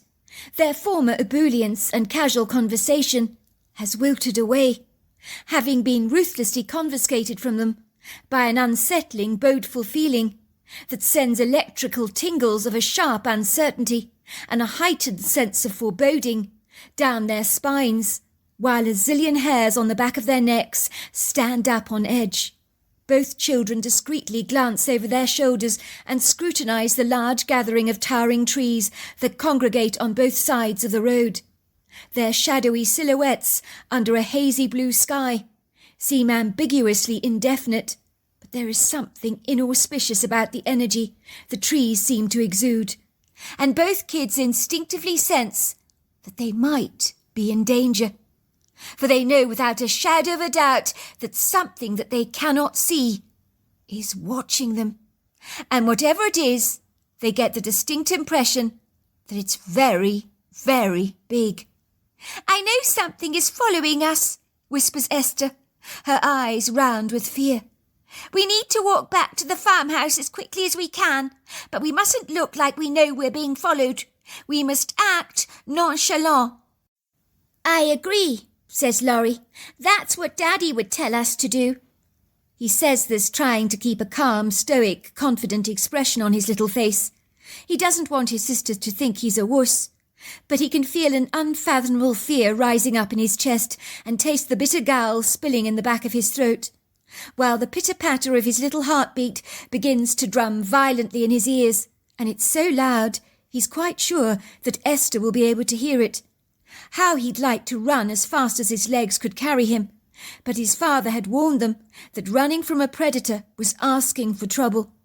Their beloved cat at home, Mr. Sellers, was a prime example of this poignant point. On one occasion when the mouse he'd caught froze with fear, Mr. Sellers had grown easily bored, losing interest in the critter, as he loved to chase anything that moved. But with an unmoving mouse that failed to respond to being pushed around with his paws, he grew very bored and simply wandered off. Predators love the chase, so you didn't give them what they wanted, his father had always told them. But it was easier said than done, wasn't it? Laurie gritted his teeth, secretly admiring his sister's steely grit. She seemed a lot more in control of everything than he did. It was all he could do to hold it together, with his satchel flung over his back. He pondered why he wasn't carrying any bear spray with him, but it was too late to worry about things like that. The children gainfully pick up speed, swinging their arms backwards and forwards as they move hurriedly down the road. They fight back the urgent desire to run back to the farmhouse as fast as they possibly can. The temptation to do such a thing is overwhelming. Judging by the rapid way they're breathing, they sound as if they've been running for many miles. They hear the ominous thumping sound behind them. It sounds like a pair of ponderous feet are pounding the ground with a powerful footfall that would eliminate most woodland animals that they are well acquainted with. But despite their all-consuming terror, both kids refuse to be intimidated. They can hear a strange shuffling sound, followed by popping and cracking of twigs and bracken that appear to be snapped. There is no doubt in their mind that something is following them, and whatever it is very big. The moment they reach the open gate and the long driveway that leads back to the house, they're swaddled in a reassuring relief. They trudge down the thawing gravel road, bespeckled with patches of snow and tiny streams of running water, and then they hightail it to the house as fast as they can. In this moment, they know they can run. When they finally reach the front door, they can't open it fast enough. They shut it behind them as fast as they possibly can, and then peer out the window that overlooks the drive to see if they can see anything following them. But nothing is there. "Oh, there the two of you are. What are you both doing staring out of the window like that?" "Oh, nothing," says Laurie, shaking his head, looking at his mother guiltily. "I was just watching the snow melting, that's all. I think we can safely say spring is on her merry way. Next the daffodils will be bursting through the grass, and Daddy will be sowing the barley." "Yes, that's true. So how was your walk back home?" she asks them. "Fine," says Laurie. "Why are you asking about that?" "No, I just wondered, that's all." The children's former anxiety dissipates as fast as the steam from a kettle, leaving them both almost feeling decidedly silly, as if they imagined the whole experience. They wisely choose not to tell their parents about their momentary uneasiness that had prevailed upon them, as they knew that their father would laugh at their whimsical naivety and find it to be highly entertaining. Laurie could almost visualize him saying, "You probably heard the snow melting. I'm quite sure nothing was following you." But the kids knew differently. Something had definitely been stalking them and watching them, and whatever it was, they couldn't imagine. That night, as the family went to sleep, the house was steeped in a congenial, comfortable silence, apart from the outside elements that had decided to be disruptively noisy. The nighttime temperature had dropped significantly, as an icy cold Arctic wind was now blasting against the countryside, and the rafters of the old farmhouse began to precariously rattle, groan and wobble under its vigorous assault, but the family barely notices at all, as the household drifts into a deep, peaceful slumber, their minds a billion miles away from the panelling wind outside their cosy confinement. Mr. Sellers, the cat, is lying luxuriously spread out on the bed, his long silky paws outstretched next to Laurie. He's always been very attached to the young boy. While the large black and white lackadaisical sheepdog Walrus sleeps on the thick pile cream carpet at the foot of his master's marital bed, as for years he shadowed Howard all over the farm, although with the cold weather and a touch of arthritis in his left leg, he's not inclined to run around like he used to in the good old days, but it serves him well to keep a beady eye on the farmer and guard over him during the night. Nancy's account. I wake up in the middle of the night to take a much-needed trip to the bathroom to relieve myself. Walrus stirs, his head lifting up from the pile carpet, his dark eyes peeled on me, as I make my way to the bathroom. I don't have the strongest bladder these days, especially after I gave birth all those years ago. My bladder is stinging with fullness and needs to be emptied. In my semi-sleepy state, I trudge towards the bathroom, as in the throes of sleep, needing to get up to answer a call of nature can be an inconvenient annoyance at the best of times. I shiver as I climb out of bed, sinking my feet gratefully into my warm sheepskin slippers and plunging my arms into my warm tartan dressing gown, which I tie around my middle in a loose knot. There's a biting, rather numbing nip in the air, as the icy fingers of winter are blowing frosty kisses against my face. I can hear a noisy, cantankerous wind beating against the old farmhouse. Everything rattles and shakes. Then I'm certain, beyond the sound of the thrashing wind, I can hear the gravel outside being pounded by a pair of ponderous feet. This has got nothing to do with the wind. What the hell, I think. Something is out there. I move cautiously over to my bedroom window and surreptitiously pull back the curtain to peek outside at the front yard that faces the gravel driveway. It's a dark, foreboding, almost sinister night, where a pearly luminescent moon has lost its sparkle, as it's being clandestinely shrouded with a sweeping cloud cover, as everything seems to have been hungrily swallowed up by the velvety cloak that the twilight is wearing. I can only make out the dense impressions and obscure outlines and silhouettes of the trees. I see their boughs whooshing around energetically in a spirited wind. I can observe the solid contours and symmetrical shapes of the farm buildings that seem to groan, grumble and quiver as the wind beats angrily against their fixed, unyielding foundations. Suddenly I see a dark, ambiguous, shadowy form moving stealthily down the gravel driveway. It's so obscure, so cloaked by the veil of darkness, that I cannot make it out at all. But whatever it is, it seems to be studying our house inquisitively, through reflectant, rather yellow eyes. Could this be the thing that had been throwing mud at my car on the way home this morning from my shopping spree? Was it a bear? I couldn't be sure about that. It looked to be bigger than a bear. I'm surprised by my serene calmness and composure as I observe this strange, idiosyncratic creature. I do not wake up my husband or even consider waking him up, as his soft, shallow snores assure me that he's lost in the throes of a very deep, peaceful sleep. I can take care of this myself. I'll scare the thing away by firing off some gunshots after it. That'll do the trick. I find my tiredness ebbs away as I hurriedly dash down the sweeping staircase and head towards the rifle cabinet, which I open and close with a hidden key. I remove a rifle and cautiously sneak into the kitchen, taking care not to switch any lights on, to draw any attention to myself. I want to take this thing by surprise, catch it off guard, give it a big fright, so it never comes anywhere near our property again and leaves us well alone. I discreetly open the kitchen door, closing it very gently behind me with a tiny little click.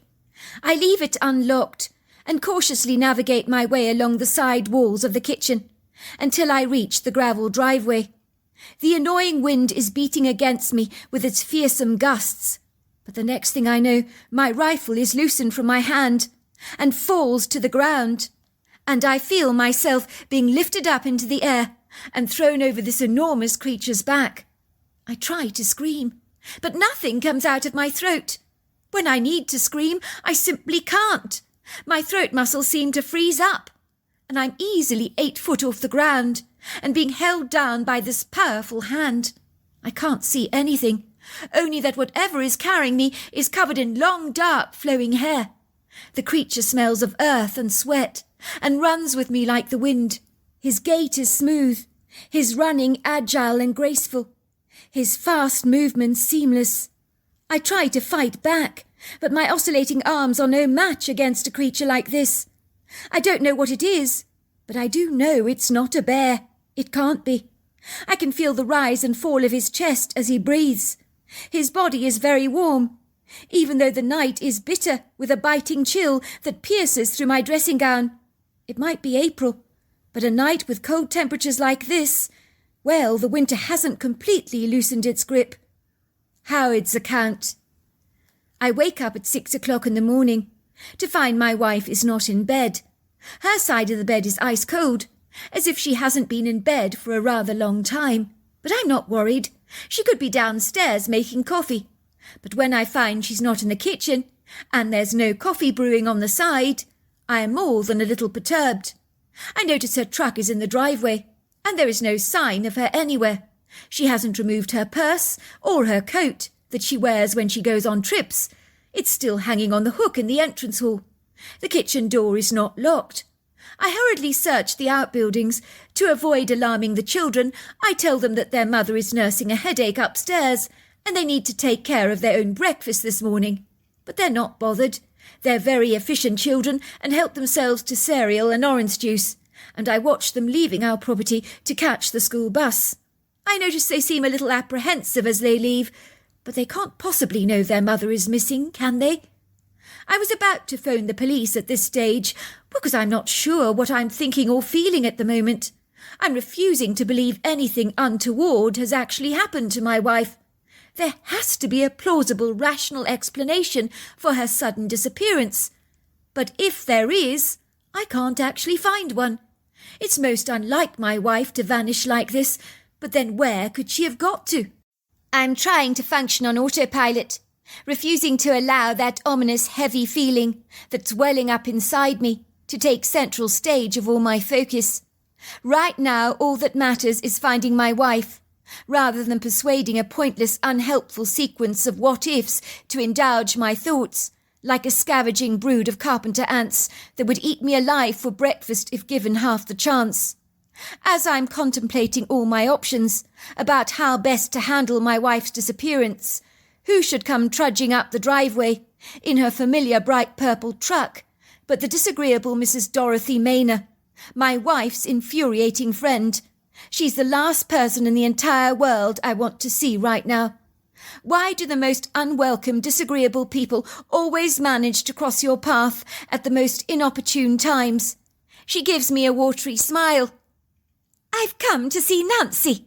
Your wife said I could come and join you both for breakfast this morning. She wanted to make me her favourite blueberry pancakes.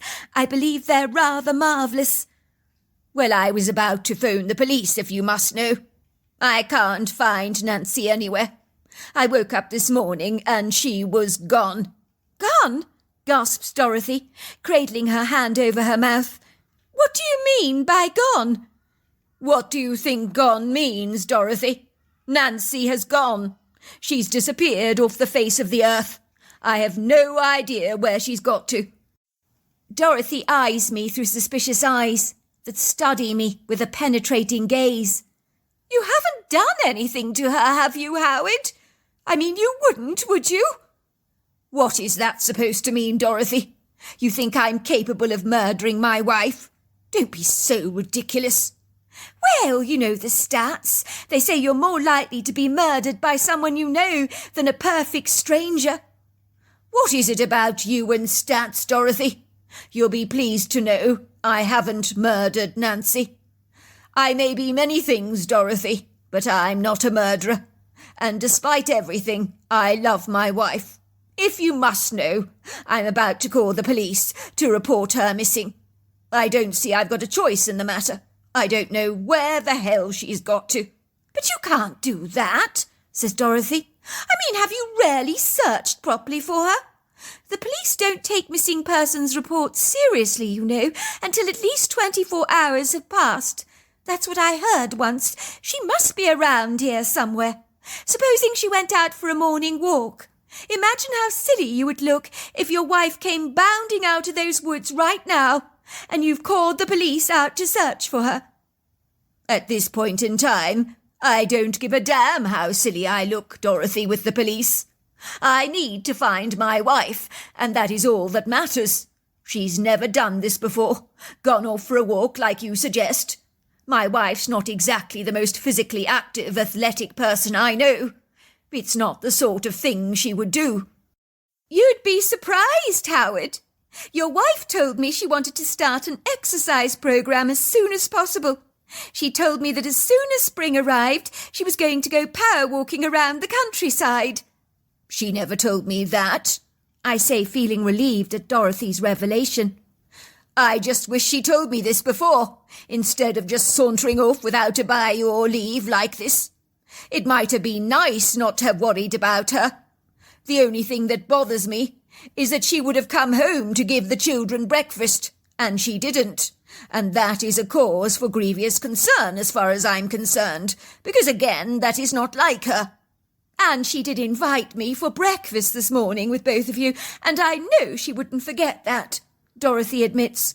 But what, Dorothy?" "I was thinking that maybe she did get up this morning to go for that walk, and then maybe she slipped. Perhaps she's broken an ankle, or sprained a foot or something. You could get into all kinds of trouble when you slip, and she's probably waiting for us to come and find her. Imagine if she can't walk. Perhaps we should get on your quad bike and go and look for her ourselves before we go calling out the police. At least we'll be able to say we gave the property the once over." "You're right, I say. Let's do it." Back to Nancy. As this strange creature runs with me on his back, it's almost as if I float out of my body for a moment, watching myself from the outside, as if indifferently watching a movie of some sort. I think it was my mind's way of coping with an outlandish situation, of which I had got so incongruously ensnared, and which I had no way of controlling, as currently I'm at the mercy of this extraordinary creature. It is what many victims of abuse describe while they're being abused, that they almost separate and disconnect from their own body. This almost certainly happened to me, so somehow I felt far removed from the situation, almost as if I was observing it happening to somebody else. I could smell pine and moss as the creature glided at a galloping speed through the woodgrove across a gushing stream with a powerful obstreperous waterway, where water crashed and thundered over the rocks, and some of its fine spray splashed against my face. The creature, with no reservations, manoeuvred himself effortlessly over the stream, his sturdy, agile feet bounding across the stones that projected out of the water, with no reservations whatsoever. I could feel the icy icicles of snow begin to drop over my nightclothes as the creature brushed against trees, dislodging a plethora of tiny snowdrops. It was too dark to see much, but sometimes the moonlight would clandestinely float away from its hiding place behind the cloud cover and generously pepper a sprinkling of silvery light over the path. Finally the creature came to an area strewn with rocky outcrops, and then to my amazement he pulled one large rock, rolling it away to one side. It must have weighed an absolute ton.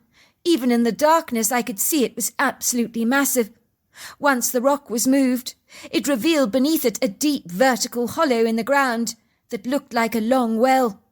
The creature climbed down a rocky wall, where rocks jutted out like steps, with me still on his back, until he reached the ground beneath us that opened up into a wide, spacious cave. The creature then released me from his grip and gently put me onto the ground.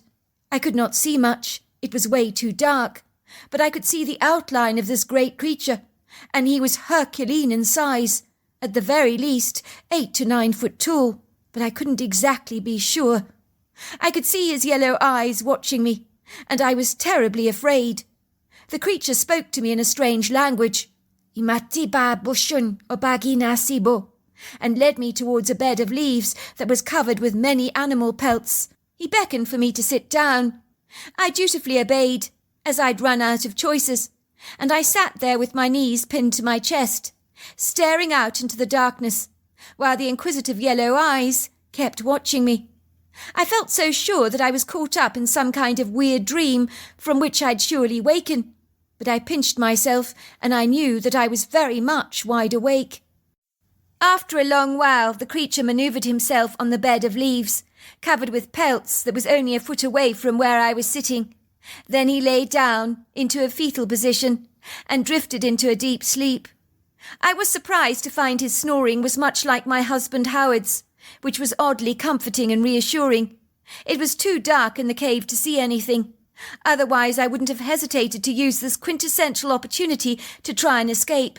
But I could barely see my hand before my face, so escaping in this tenebrous darkness was not even a remote possibility, unless I wanted to cause myself great harm. For how long I sat there staring into the darkness, I do not know. I wish I could describe my feelings to you. The only fitting word would be benumbed, almost anaesthetized. I think when something shocking like this happens to you, it's so out of the realms of your comprehension, your mind relinquishes your emotional sensitivities as a means of helping your survival mechanisms kick in. I found my fear had floated away like a balloon on the wind, and my primary focus needed to be on working out a strategic plan to get out of here alive and safely, although I didn't get the sense that my kidnapper actually wanted to eat me.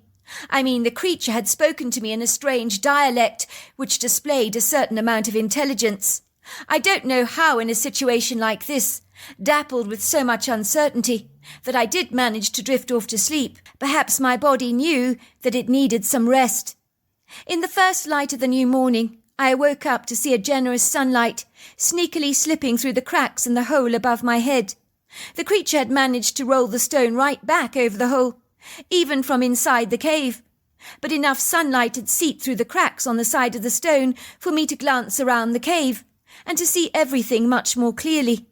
It was surprisingly snug in the cave, with animal pelts lining the floor in a rich carpet.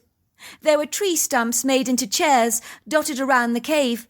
There were homemade baskets filled with acorns, apples and nuts on the ground, and an area where there was a fire pit in the middle of the ground where stones had been arranged in a circle.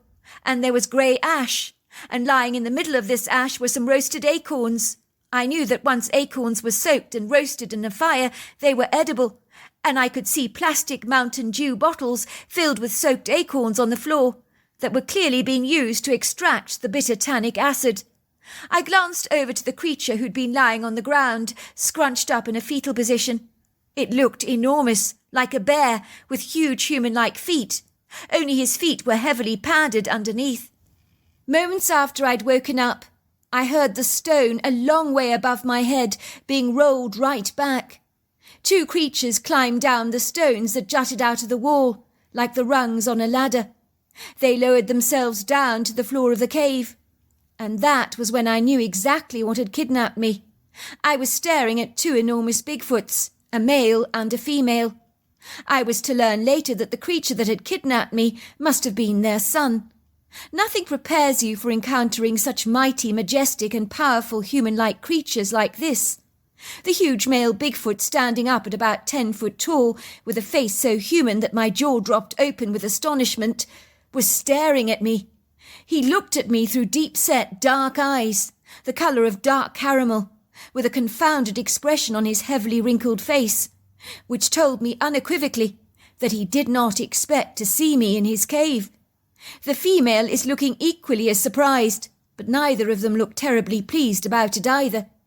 It's almost like I'm an imposter who has intruded impertinently on their private space, and I think that my fortuitous presence came as a somewhat uncompelling shock, a little like the look you might give your cat when you observe the unmentionable item that he's dragged into the house for you. The female darts over to the creature that abducted me, shaking him furiously out of his peaceful slumber. He wakes up like a grumpy, belligerent teenager, as if the last thing in the world he needs is his parents giving him a hard time. She's pointing to me and talking to the Bigfoot in a snappy, scolding tone of voice, in a strange language. Omakitaba, obobo, anipoba, omobabalidabo.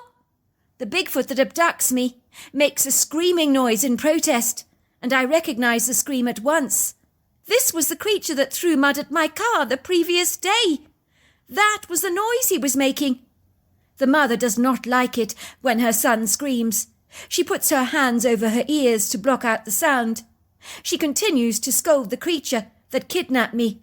In a strange way, she rather reminds me of myself when I'm having a go at my husband Howard or my kids for doing something that displeases me. Imokaba, amabakaba, obobonobo, aminabo.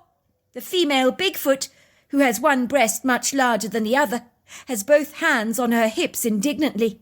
She's staring at her son through disgruntled eyes, as if to say, "What do you mean by bringing her here?" The Bigfoot obsequiously responds to his mother with an explanation for my abduction that does not appease her at all.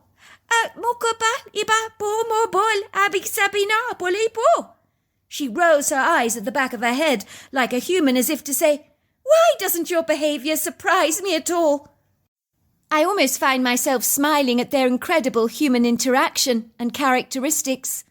Her son is a typical pugnacious teenager. He's as tall as his mother, but he's got some filling out to do, I notice. Soon the mother Bigfoot and the father are caught up in a conversation, talking to each other backwards and forwards for a very long time, and occasionally glancing over at me. Imata bushapatina toba anasapina. Oma inaba inabosapona ninamo. I know that I'm being discussed in great detail. I stand up and address the Bigfoot male and female together. They are silent as they both look at me. "I know you're discussing me, but I would very much like it if you'd take me back to my home. I need to get back to my family. My husband and children will be worrying about me." Both the male and female Bigfoot are looking at me intently, and I suddenly realized to my astonishment that they understood every word I said. How is that even possible? The female looks at me apologetically, pointing directly at her son. "I'm sorry," I hear the words in my head. "My son brings everything in that he thinks is nice from outdoors. I think he wanted to keep you. He liked the look of you. Ever since he was little, he's been fascinated by your kind. But I never imagined he'd bring one of your people home with him. He has been very naughty. He's badly misbehaved. I do apologize." The Bigfoot female glances down at my long manicured fingernails that are covered with a gold glitter that my husband thinks are absolutely ridiculous, and my children ridicule the whole time. But the female Bigfoot is completely beguiled by my nails. I think she's drawn to the sparkling varnish. She moves towards me and lifts up my hands to study my nails, and the male examines them as well. Their eyes are filled with awe and admiration. I find they're talking to each other about my nails, and have almost forgotten about their former annoyance. "Humotip, hamasani sola ba inato." "Amina, ina biro san inani." Finally, the large Bigfoot says, "We like your nail jewellery. We're very sorry for our son's behaviour. We'll get you back home, but we're going to cover your eyes. We don't want you to remember where we live." I couldn't understand how the Bigfoots could talk to me, but I knew it was some kind of telepathic exchange. I could see that the teenage Bigfoot that had abducted me was hanging his head in shame. He looked exceedingly bashful.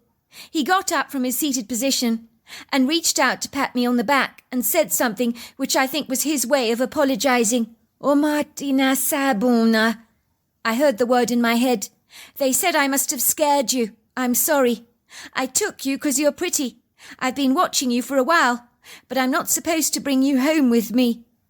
The female Bigfoot prepared a potion of leaves and some sticky stuff that they put on my eyes, so I was blindfolded in a manner of means. "I'm sorry," I could hear in my head. "Really sorry. You shouldn't have been brought here. You need to go back to your home. Godspeed." "Thank you," I said. The female patted me on the back gently, placing a little stone in my hand. "A gift for you," she said. "My way of saying I'm sorry.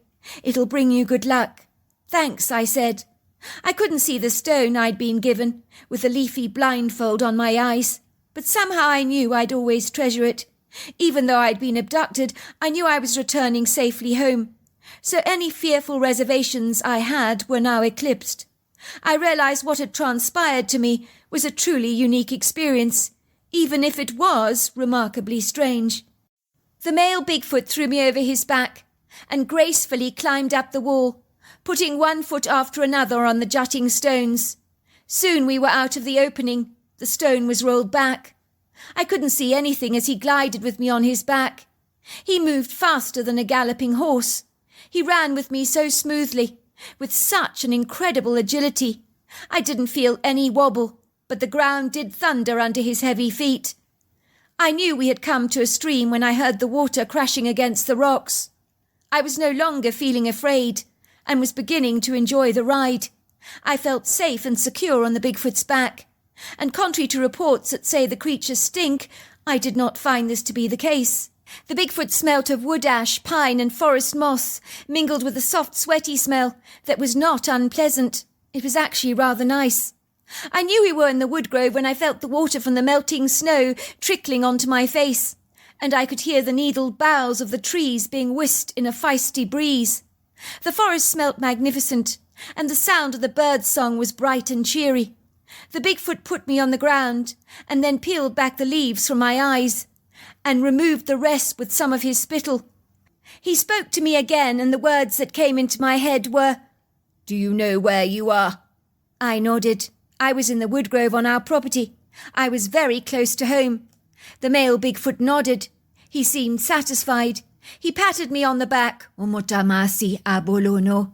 "Godspeed," he said, and glided away. Moments later, I could hear my husband's quad bike. And who should I see but my husband sitting next to Dorothy Maynor? And I couldn't help grinning like a Cheshire cat, as seeing the two people that did not like each other put on a united front was more than a little amusing. "What are you laughing at?" says my husband, his voice sounding annoyed. "What on earth are you doing roaming around the wood grove in your pyjamas, looking so very pleased with yourself, while I've been losing my mind? Don't you realise I've been looking for you all morning? Dorothy told me you were planning to go power walking, but honestly, in your pyjamas, isn't that a little over the top? Haven't you got some gym gear you could wear? And what about the children's breakfast? What about me? What about Dorothy?" "Howard was going to call the police," says Dorothy, looking earnest. "I persuaded him not to, and I'm so glad I did. It seems you really took this power walking very seriously. But your husband's right. It is rather crazy not to wear proper clothes for it. I'm with Howard on this one, I'm afraid, Nancy." "Oh, for goodness sake, Dorothy, stop being so dramatic. Can't a girl have a walk in peace once in a while?" "Not if it disrupts everyone," says Dorothy haughtily. "You invited me for blueberry pancakes, remember?" "Of course. I must have lost track of time. I'm so sorry. I don't know what happened. I'll get those pancakes on straight away when we get back, Dorothy. Just you wait and see. You will be glad you waited for your blueberry pancakes. I can promise you of that." It took me a long while to tell my husband what really did happen to me that day, although he did find the rifle lying outside the kitchen a couple of days later. But I didn't want to tell anyone what had really happened to me, even though I was abducted for such a short time. You see, I felt privileged to have a glimpse into a world I never knew existed, with some remarkable creatures, and today I still have the stone the female Bigfoot gave to me. It looks like an ordinary river stone, but you know something? I do believe it brings me good luck. So there you are. That's my story. Dear Sarah, and all your lovely listeners, the spirited wind was rather feisty on this congenial evening, when Tom Barker entered the bar, with one hand firmly holding down his cowboy hat, lest it should be swept away by the strong-willed, gutsy wind that seemed to have a mind all of its own, and anything that wasn't secured down with superglue seemed to be caught up in its audacious grasp. Tom noticed a couple of portable coffee containers had rocketed out of a nearby bin and were rolling down the long ribbon of asphalt, while the trees began to shake vigorously as the autumn leaves scattered over the pavement like golden confetti. This was a bar Tom regularly frequented with his wife Chloe. It was a favourite watering hole among many of the locals in town. The warm days of summer had finally drawn to an end, as autumn, complemented by her array of rich, vibrant colours, had transformed the Colorado countryside into an artist's dream. The days were becoming darker earlier, and the temperatures had significantly dropped, so there was a marked, pronounced chill in the air. Let's just say for the first time in a long time, Tom was actually wearing a warm sweater with his denim jeans, along with his cowboy hat and boots. Tom looked in every way like your typical quintessential Colorado cowboy, which wasn't surprising, as he was a cattle rancher who managed a large herd of very good-looking black steers and never went anywhere without his cowboy hat. Wearing it for him was as natural as breathing the crisp fresh air. Sometimes he confessed to feeling naked if he wasn't wearing it. Chloe had teased him about it and said, "Goodness gracious! I think when you pop your clogs one day, I'm going to have to bury you with your cowboy hat on." Tom had looked at her and said, "Absolutely. That's a given. I wouldn't expect anything less. When I'm lifting up the daisies, my hat is joining me. And I'm not joking about that either. I'm being deadly serious. Why are you giving me that funny look?" "I'm not. I just think it's terribly funny, that's all. Do you know, if I think you were being dressed for your casket, I'd absolutely insist you were wearing your cowboy hat. It just belongs on you. You know what the ancient Egyptians would do? They would prepare everything for their next life in their tombs. Do you know sometimes after the pharaoh actually died, even the slaves were slaughtered so that they would accompany their master to the next world and wait on him there?" Tom had smiled.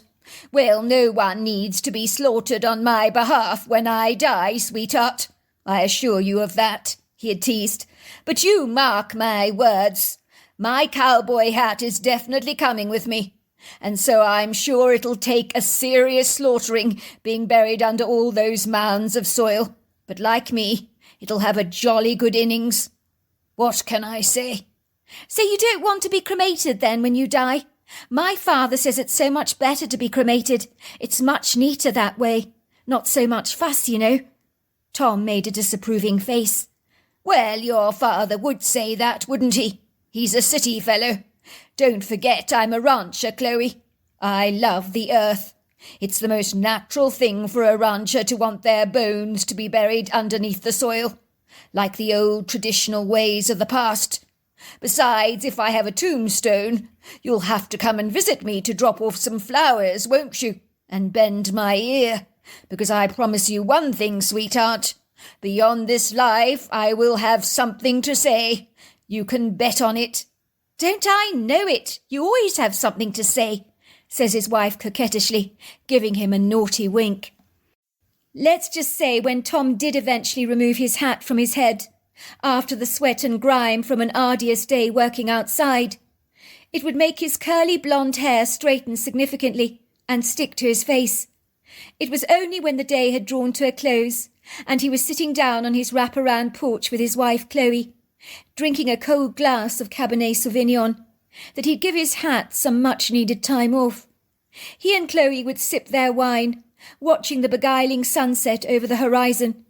The sunsets in this part of the world are magnificently beautiful, and the best thing about them is that they're never ever the same. Sometimes the sky would be dappled with salmon pinks. Other times it would wear pink, tangerine, yellow or orange stains, like a brand new outfit of clothes. It was almost like the sky herself was rather reluctant and hesitant of ever being seen wearing the same outfit twice in a row. After all, she had her standards to maintain. The Barker farmhouse boasted the kind of views that most people would surely envy.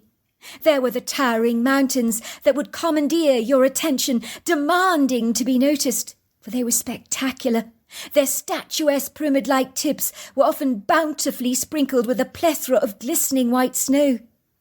Then there were the lower valleys of billowing viridescent hills, dotted with ubiquitous tall magisterial trees, sculptural-looking rocky outcrops, meandering silvery lakes, and vibrant alpine meadows strewn with wild flowers that were so arrestingly pretty that you might be forgiven for thinking that you had literally died and gone to heaven. The summers past had been unpleasantly hot, so the autumn was always welcomed by many of the locals, but the winters would likely be snowy and very cold. But Tom, he loved it all. He adored the changing of the seasons. It was almost like having your house refurbished, with brand new exterior decor every few months, as the landscape changed to adapt to the new season that it gladly welcomed. Tom's wife Chloe loved the way her ruggedly handsome husband always smelt after spending a day outdoors, when he'd come inside smelling of horse, dirt, leather and tack. She loved the hard calluses at the back of his fingers, the dirt under his fingernails, the weathered skin on his hands, as it made him all man in her opinion, and she liked that very much. You would think that the couple who came from two different worlds would be like two passing ships in the night that had nothing in common, as even on paper you would never put these two together. Tom knew that there was no way that a dating agency would ever have considered the two remotely compatible, but they couldn't have been more wrong about that. Chloe had fallen madly in love with country life, confessing that she could never go back to live in a city. Of course, Chloe still loved the Big Apple. Most of her family lived there, and the wistful nostalgic memories of her childhood all came from her life spent there. But for some reason Chloe felt she rarely belonged in Colorado, and it seemed that she had thrived here. Her skin now always wore that healthy rosy glow. Her long dark hair had taken on a glossy hue, and her blue eyes always sparkled with health. Chloe was not your typical outdoorsy type of woman, but she adored the natural world, and taking her golden retriever Finley for many walks in the countryside, and applying her skills as a domestic goddess in the kitchen. And boy, could Chloe cook. Let's just say, what rancher doesn't appreciate some seriously good tucker after spending a day out in the fresh air, riding horses, tending to his steers, and managing the general affairs of the ranch? Chloe and Tom were thinking of starting a family, but they weren't in a desperate hurry. There was plenty of time to embrace becoming parents in the near future. As Tom parks his silver Jeep Wrangler outside the bar in town, the bar looks bright and cheery against the velvety blackness of the night. It's very well lit up. On this evening he has come here on his own, without his wife, to meet up with a good friend of his, Elvin, that claims he's in a spot of trouble. Tom is one of those people that would give you the shirt off his back, if it would help you. He'd drop anything to lend a hand, or rescue anyone in trouble. Suffice to say his friendship with Elvin McClare goes back many years. They've been inseparable as kids, living on neighbouring ranches. Elvin's parents still live in the ranch next door to his, while Elvin and his wife live on a cottage on the property, helping in the running of his father's ranch. Tom's parents gave up ranching after his father was diagnosed with lung cancer. The doctor had warned him that he had to go cold turkey on the cigarettes he was smoking, or they would surely kill him. One day his father had begged his wife to lock him up in the bedroom for an entire week with enough food and drinks to keep him going, so he was forced to abandon the habit of smoking. And against all odds it had actually worked, although there were some scratches on the inside door, from moments when the cravings had been insatiable, as he'd been desperate to get out of his room, as he was shaking from withdrawal. But his wife had kept true to her promise and had kept him locked up, until the cravings to smoke cigarettes had relinquished their all-consuming hold on him. Since then his father had not smoked a single cigarette, but if he smelt a faint scent of someone else's tobacco, he could feel the old wistful nostalgic longings coming back. Suffice to say his father and mother had taken up early retirement and now lived happily in the coast in Florida, while his father had handed over his ranch to his son, as his other brother George had no interest in becoming a rancher and was embroiled in the world of investment banking. Tom often secretly wondered how anyone could ever spend all their days in an office dealing with figures, when he spent the day under the warm Colorado sunshine with his steers. He was in much better company, he thought. "Something's wrong with Elvin McClare," he says to his wife. "I'm meeting with him in town, at the bar, for a drink or two. He sounds rather desolate, I'm afraid. He's only just phoned me, So I'm going to go, see how he's doing, see if I can help him in some way." "Oh dear, I hope everything's all right," says his wife, giving him a tender kiss on the cheek. "I won't wait up for you, I'm afraid. I'm going to have an early night. I'm exhausted. Give Elvin my love, won't you?" "Will do so," said her husband. On this night, Tom climbs out of his truck. Despite the breezy wind, the congenial night seems to hug him. The ambience of the bar is as usual warm and cheery, as friendly locals are clicking their glasses together in happy celebration. Ice can be heard tinkling in glasses, laughter tumbles around the bar from every corner, and the chatter of voices engaged in trivial conversation infuses the atmosphere of the bar. It was always like this on a Friday evening, when people were about to enjoy the weekend, where they could put any thoughts about the laborious weekly jobs on the back burner, and finally let their hair down for once. Some would leave having got slightly intoxicated by too much drink. It would seem that most nights of the week the bar in town was a good place to hang out, especially if you'd had a tough day at work, or you fancied a bite to eat.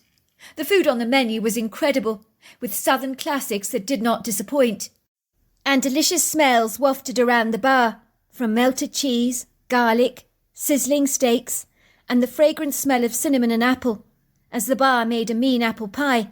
So let's just say stomachs that weren't hungry almost certainly became titillated, and flagging appetites were revived and restored to full vigour. The back of the bar boasted one large, very comfortable built-in red leather upholstered chair that extended across the whole back wall, with accompanying oak tables. On the gleaming wooden floors were high wooden tables with wooden bar stools swathed in red leather. The ceiling boasted wrought iron candelabras. There were classical wooden arches, columns and pediments that embraced the high ceilings, as well as interesting contemporary artwork, elegantly displayed against wooden panelled walls in flamboyant colours. It had an opulently elegant look about it. The bar always hired a singer to entertain the crowd on Friday and Saturday nights as a matter of routine.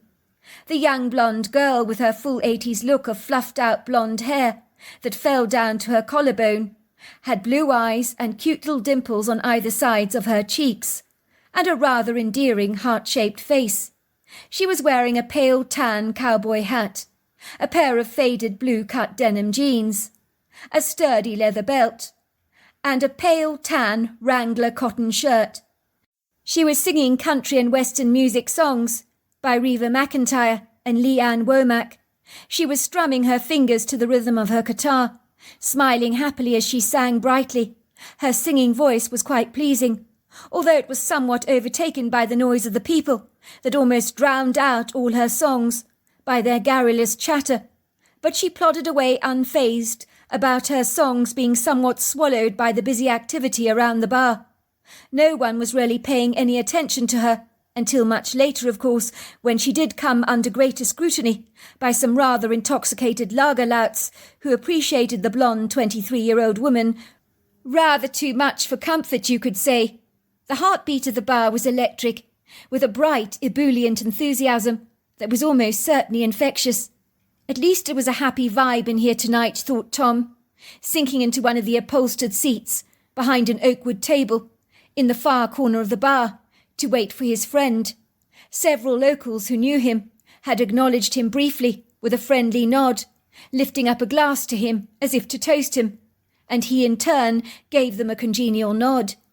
He could see a waitress taking orders, while exotic cocktails were being delivered to tables. Trays jiggled with elegant fluted glasses, filled with dramatic concoctions, some frothy, others clear, and in a plethora of colours from greens, blues, purples, pinks and whites.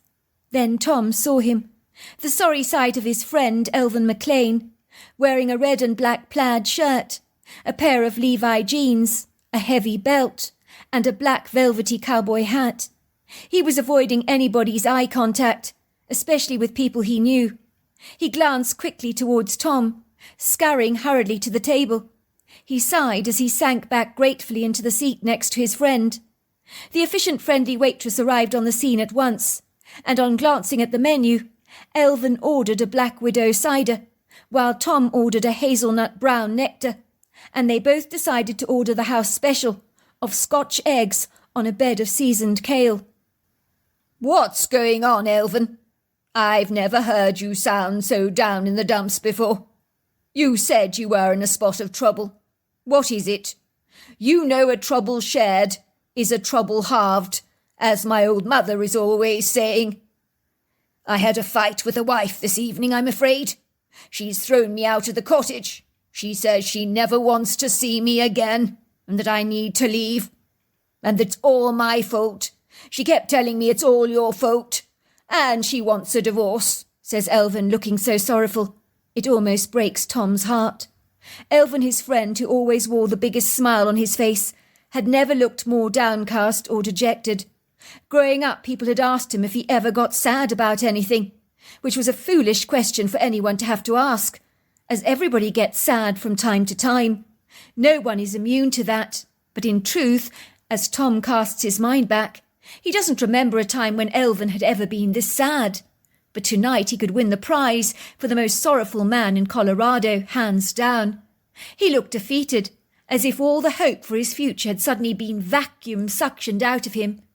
Tom wondered why a single fight could make him sink this low. Were things really this bad at his home? He needed to rise up, to fight his corner, surely. "It doesn't mean your wife really means it, Elvin," says Tom encouragingly. "Women can sometimes be very unpredictable. Believe me, I know. Even my Chloe has her moments when she suddenly flies off the handle for no reason. Your wife probably blew up, said things to you she didn't mean. When did you last have a fight?" "That's it," says Elvin. "We don't ever fight. But tonight when I returned home, she was so cranky. She was like a bad-tempered rhino charging at me when I merely opened my mouth. Nothing I could say appeased her. She was crying and shouting. Eventually she pushed me out of the house, locked all the doors, telling me to find somewhere else to sleep tonight. I didn't want to ask the parents." "Of course," says Tom, "as if you need to ask. Of course you can stay the night with us. There's a bed for you at our home as long as you want, or you can move into our cottage if you like." "Thanks, bro. I knew I could count on you. I couldn't face the humiliation of going cap in hand, asking my parents for a bed for the night. They will then want to butt their noses into my affairs, and I couldn't stand that. They adore my wife, so if Susie is upset, they'll automatically blame me. I don't know why she keeps saying it's my fault. I can't think what I've done. I've tried to rack my brains, but I keep coming up empty-handed. I can't for the life of me understand why she's so upset. Otherwise I would try to fix the problem, but she won't even tell me what it is." Tom considers this for a moment. "You haven't forgotten any important dates, have you? An anniversary? A birthday, perhaps?" asks Tom. "Women can become incredibly fractious and crotchety about special dates, you know." "No, I haven't forgotten any important dates." "Well, that's a good start. Look, Elvin, tell me to mind my own business, but you're no pushover when it comes to minding your steers. You're a remarkable rancher. You should be the same with your wife, a remarkable husband. So in the morning buy her some fresh flowers, some chocolates and champagne. Take her somewhere for dinner in the evening, somewhere special. Tell her how much she means to you, and then find out why the hell she's so upset. You need to fight for her, Elvin. You hear me? Your wife's a very good woman. She's made of good solid stock. You don't want to lose her." "You're right," says Elvin. "That's exactly what I will do. I will spoil her, tell her how much she means to me, and—" "Fight for her," says Tom, finishing the sentence for his friend. "You fight for her. You never ever give up. You're a man. That's what we men do. We don't roll over and die. We fight until our very last breath. No one ever got anything in life without a fight. That's what we men are, right through to our DNA. We're the hunters, the survivors, the champions. If you want something badly enough, you'll stop at nothing to get it. You love your wife, so that's what you do, bro. And as far as divorce is concerned, that's not going to happen. It's not an option.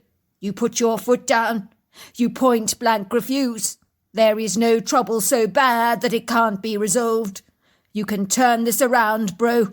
I know you can. At that moment, Tom looked up to see that there was a raucous altercation going on in the bar, as two local men were getting caught up in a drunken brawl.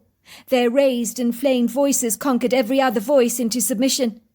The bar quite suddenly became hushed, as inquisitive eyes were focused on the commotion, with a curious intrigue, as the whisper of unexpected entertainment seemed to excite the customers.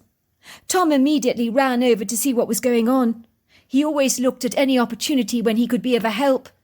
He recognised one of the locals, a man called Philip Senderwood, was threatening to punch Freddie Wallace. He was oscillating his fists angrily in the air.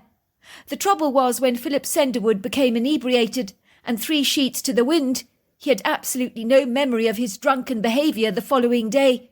But when he was smashed, he could be seriously scary, and tonight was no exception to that rule. His pie-eye face had gone the colour of a bright fuchsia. His pugnacious brown eyes were rolling in the back of his sockets. He was drinking back the craft beer, as if it was Coca-Cola, leering at Freddie Wallace, as if he was the devil himself. By all accounts, Freddie was quite an unassuming man, but it seemed an excess of alcohol had washed away his inhibitions in a high tide of overindulgence. So a more confident, assertive character made his presence known. It was a side of Freddie that not many of the locals had ever seen before, but let's just say he was the perfect fire starter to set Philip Senderwood into a heated, steamy rage, as he seemed to know exactly what buttons to push to madden his opponent all the more. I told you not to touch her.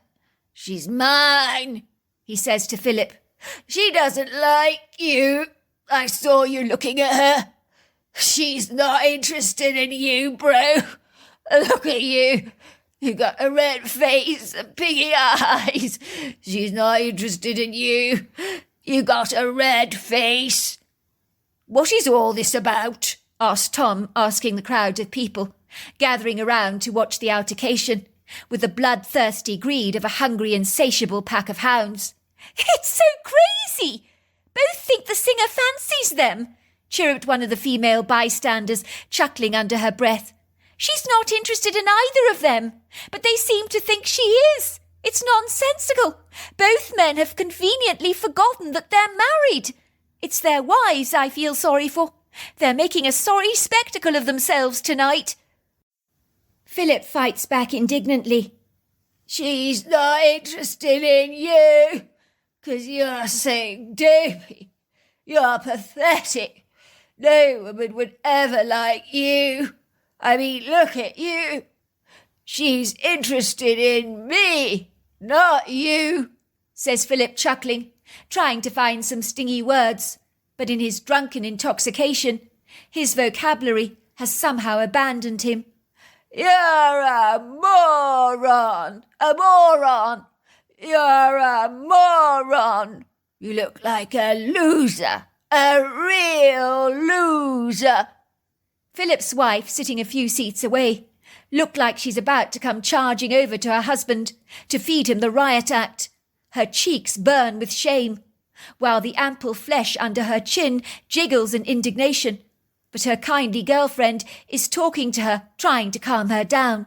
He's drunk, Ida, that's all. He doesn't know what he's saying. He doesn't mean a word of it. I will kill him when I get home, says Ida.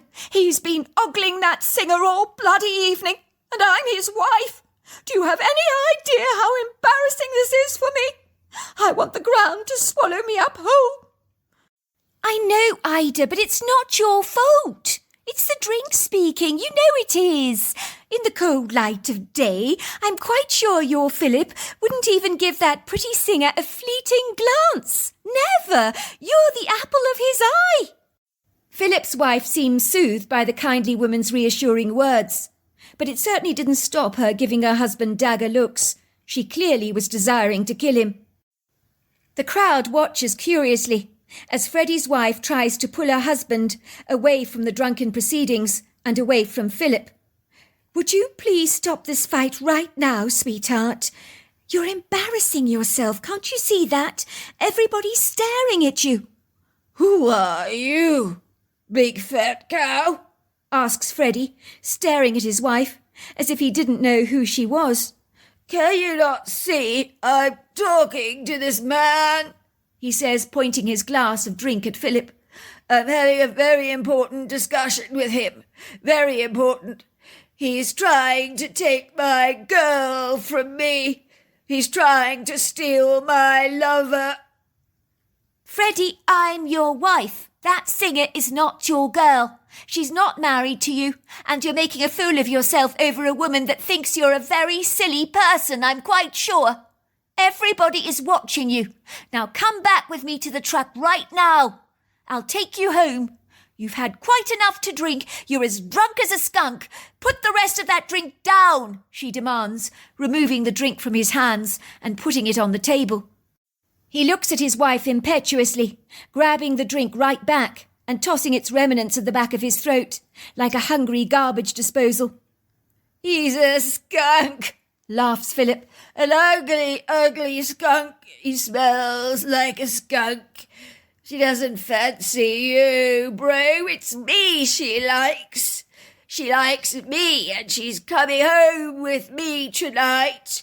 Not you. She's my woman. Freddie's face grows redder than Philip's as an anger consumes his unstable body. He thrashes out his arms clumsily, accidentally almost punching a bystander with his useless aims, as people hurriedly step away, realizing that this fight is seriously getting out of hand. In a trice, the two wobbly, unsteady men, who can barely stand up straight without losing their balance, start aimlessly punching each other.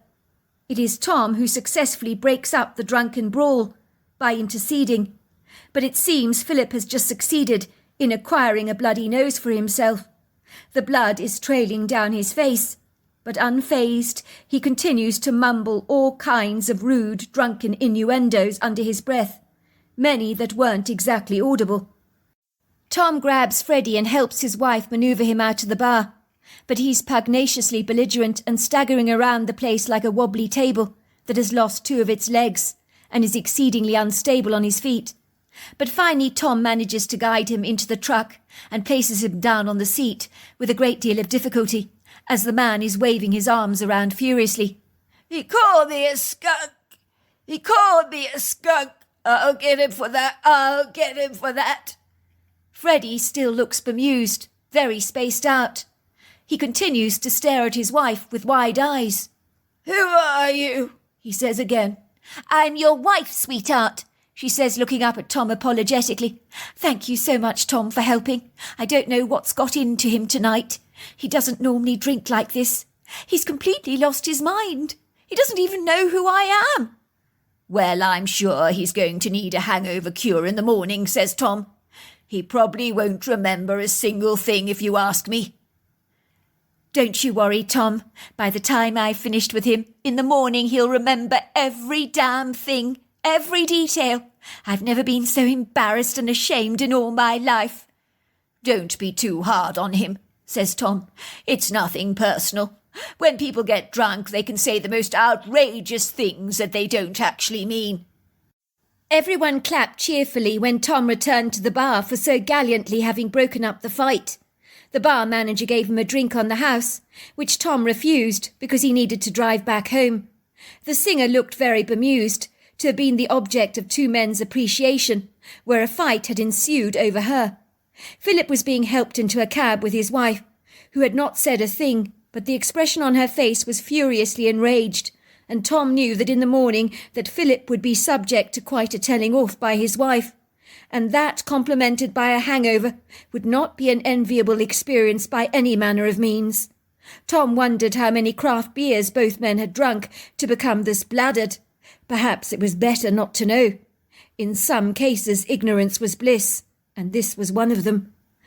Well, I never, said the bar manager. Two married men getting into a drunken brawl in front of their wives over a singer. The mind boggles. I'd like to be a fly on the wall in the morning once they've sobered up, and face the wrath of their infuriated wives. My wife would kill me if I started hitting on some of my staff. You better believe it. When Tom and his friend Elvin climb into Tom's silver Wrangler, even though it's 12:30 at night, neither of the men were tired, having been fired up by the evening's spirited activities. Where had the time got to? Once Tom's truck rolled down the drive, Elvin said to him, "You know what I feel like, Tom? A walk in your woodgrove. I'm far too restless to sleep. I keep thinking about Susie. I can't believe she said the D word to me. In our marriage, we both swore we would never ever say the D word." "Look," says Tom, giving Elvin a nudge. "As I keep telling you, Elvin, it's not over until the fat lady sings. I tell you what, I'll join you for a walk in the woodgrove. I'll get us some head torches and we'll go for some leisurely exercise. It'll do us both good, help us to get a good night's sleep." "I think you're going to need some walking boots, aren't you? You certainly can't wear those. They're far too good for the woods. I've got some in the house for you. Good job you're the same size as I am. It's a bit chilly out there, so we're going to need windbreakers. I'll bring along a shoulder bag with a few beers in it, because now that we're on terra firma, we can enjoy a few more drinks. If you're sure, I would really appreciate it. It'll be like old times, won't it? Although I dare say we've never been in the woodgrove at night, not even when we were little boys." Before long, Tom and his good friend Elvin are kitted out with walking boots and windbreakers, while Tom carried a rifle in a rifle sling with a strap over his shoulders, just as a precautionary measure, because you can never be too sure. Both men were not certain of what time it was when they set off on their merry way, but at a guess it was possibly closing in on 1 in the morning. The night was vibrantly alive, with the trilling sounds of the crickets and croaks of the frogs, and in the distance they could hear the strange cries of a lonely coyote. There was a cool, invigorating wind blowing against their faces that nuzzled their windbreakers as they walked, and whisked up any fallen leaves into the air. They ambled steadily across the red brick driveway, to the pristinely manicured yard, past a fenced-in field of grazing steers. Sam, who came trotting over curiously to the two men, studying them through inquisitive dark eyes while chewing their cud. "How you doing, boys?" says Tom, who is always talking to his steers. "Quite a windy night, isn't it, tonight?" The steers seemed to be nodding in agreement, and unfazed at the rancher's appearance so late in the night. "See you later," says Tom. The two men amble over towards an alpine meadow, where jagged rocks impertinently jut through the grass like obstacle courses that need to be bypassed, and tall oak trees covered in drying golden leaves rustle in the breeze. Their gnarled boughs look almost sculptural in their repose, like two great giant centurions guarding the entranceway to the forest on either side. The knee-high grass, soaked in dew, brushes against their long trousers, while the fragrant scent of wild flowers is carried on the wind, enhanced by the uplifting heady smells of moss and pine, which is very pleasing to inhale. The night is spectacularly beautiful, blissfully serene, as the moon floats in the sky above them, like a luminescent white disk, bathing all that she touches in a magnanimous shower of ethereal light, while the twinkling bright stars hug the firmament with a glittering display of dazzling diamonds. Both men enter the woodland trail, to be greeted warmly by a congregation of towering trees with needled boughs that seem to jiggle as if they're doing a happy dance. Both men did not say much, as their heavy boots meandered over the billowing terrain, crunching the forest debris beneath their tough rubber soles. In truth, there was nothing to say. Ostensibly, much of the forest was lost in the ambiguous obscurity of a rather dark sky. The soft trajectory of moonlight tumbled like laughter through the canopy, brushing everything in a mellow luminescence. So definitions were sharpened, and the forest appeared less daunting. The two men navigated their way through the trees, with the stealth of a black panther, wallowing in the heady pleasure of its generous silence, which offered both men a large, delicious helping of meditative thought. "It's a beautiful night," said Elvin, "even though it's very dark in here. The moonlight makes it a lot less intimidating. I'm so glad you came with me, bro. You're a jolly good friend. You've always been there for me when I'm in a sticky place. It means a lot to me, it really does. I know I'm not exactly a talkative fella, never have been, but I've always been able to confide in you, and I truly appreciate it. Glad to hear it, Elvin. Talking about a sticky place, that's where I think you're very wrong. I don't think you're in a tentative place at all like you think you are. No, I don't. I think your perception of what happened with you and your wife is grossly exaggerated. All right, I admit she overreacted. She blew a fuse. But we men are very good at fixing fuses, are we not? And I mean, once in a while that can happen to us, when things get on top of us. We might say things we don't mean, which we wish we could take back. And I'm sure that is your wife's case right now. Maybe you're right, says Elvin. I just hope you are. Both men comfortably sit on the forest floor under a tree. Tom hands Elvin a beer. He pulls back the ring pull and takes an appreciative sip. Ah, this is very good, he sighs happily. Really good. This is better than my Black Widow drink in the bar tonight. But then again, who chooses a Black Widow to drink when you're basking in your own melancholia? He says with a chuckle. You see, I've got a good sense of humour out here under the stars. Let me tell you, nothing beats a drink than being out of doors like this. All we need is a crackling fire to seal the deal, and then this night would be magnificent. By the way, that was some fight you broke up tonight, Tom. Personally, I'd never get involved with two men in a drunken brawl. They could end up turning on you. You're braver than most. You know the saying, if you dive in to rescue a drowning man, he might just drag you down with him. All of a sudden, both men become very still. They stop talking. It was almost as if the trees of the woodgrove are whispering to them directly, telling them to keep quiet. It's as if they've acknowledged their silent whispers. Even the crickets and frogs have become mute. The only way that Tom could describe the mood of the moment was that it was like watching a live performance on a stage at a theatre.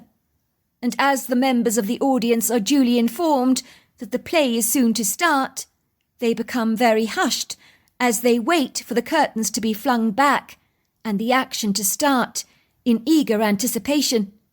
It was really strange, but both Tom and Elvin waited with bated breath for something to happen. They could feel the energy building up in the woodgrove, like a song suddenly reaching a very high note. And then it happened.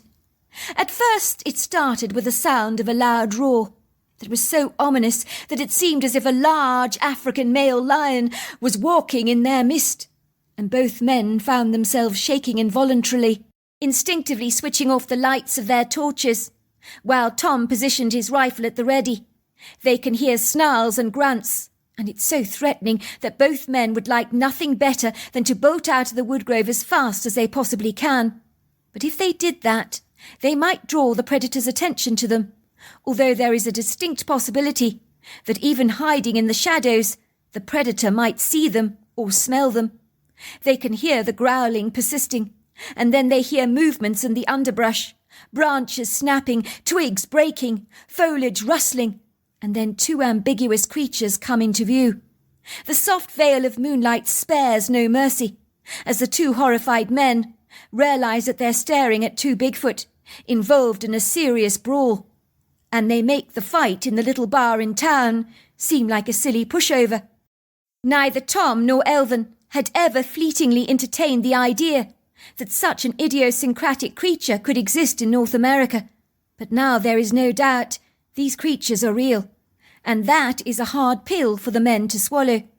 It means their whole perception of the natural world has to be revamped, like an old computer whose old hard drive is replaced with an updated version. It made Tom come to the soul-searching revelation that perhaps he didn't know very much at all. Tom had heard his wizened brother once saying that a foolish man thinks he knows it all, but a wise man knows that he knows not anything. It seems very apt. The moonlight is so clear on this night that both men watch the fight in horror as the two Herculean-sized Bigfoot begin to lash out at each other furiously. The fight reeks of testosterone-charged energy, as capricious anger seems to bubble up in both of the creatures, and beads of perspiration roll down their grey, leathery faces. Their breathing is deep and raspy. One of the Bigfoots is about 9 foot tall, towering over his opponent, who is a foot shorter than him. But both of them are like powerful redwood trees with extraordinary robust proportions that literally ooze muscle and brawn. Tom is bewildered by how human they look, especially the taller one. The shorter one has more primate-like features. Tom could not think of anything worse than being caught up in an altercation with a creature like this, as you could so easily end up dead. The Bigfoots are remarkably human, so them fighting like this is very unsettling and disturbing for Tom.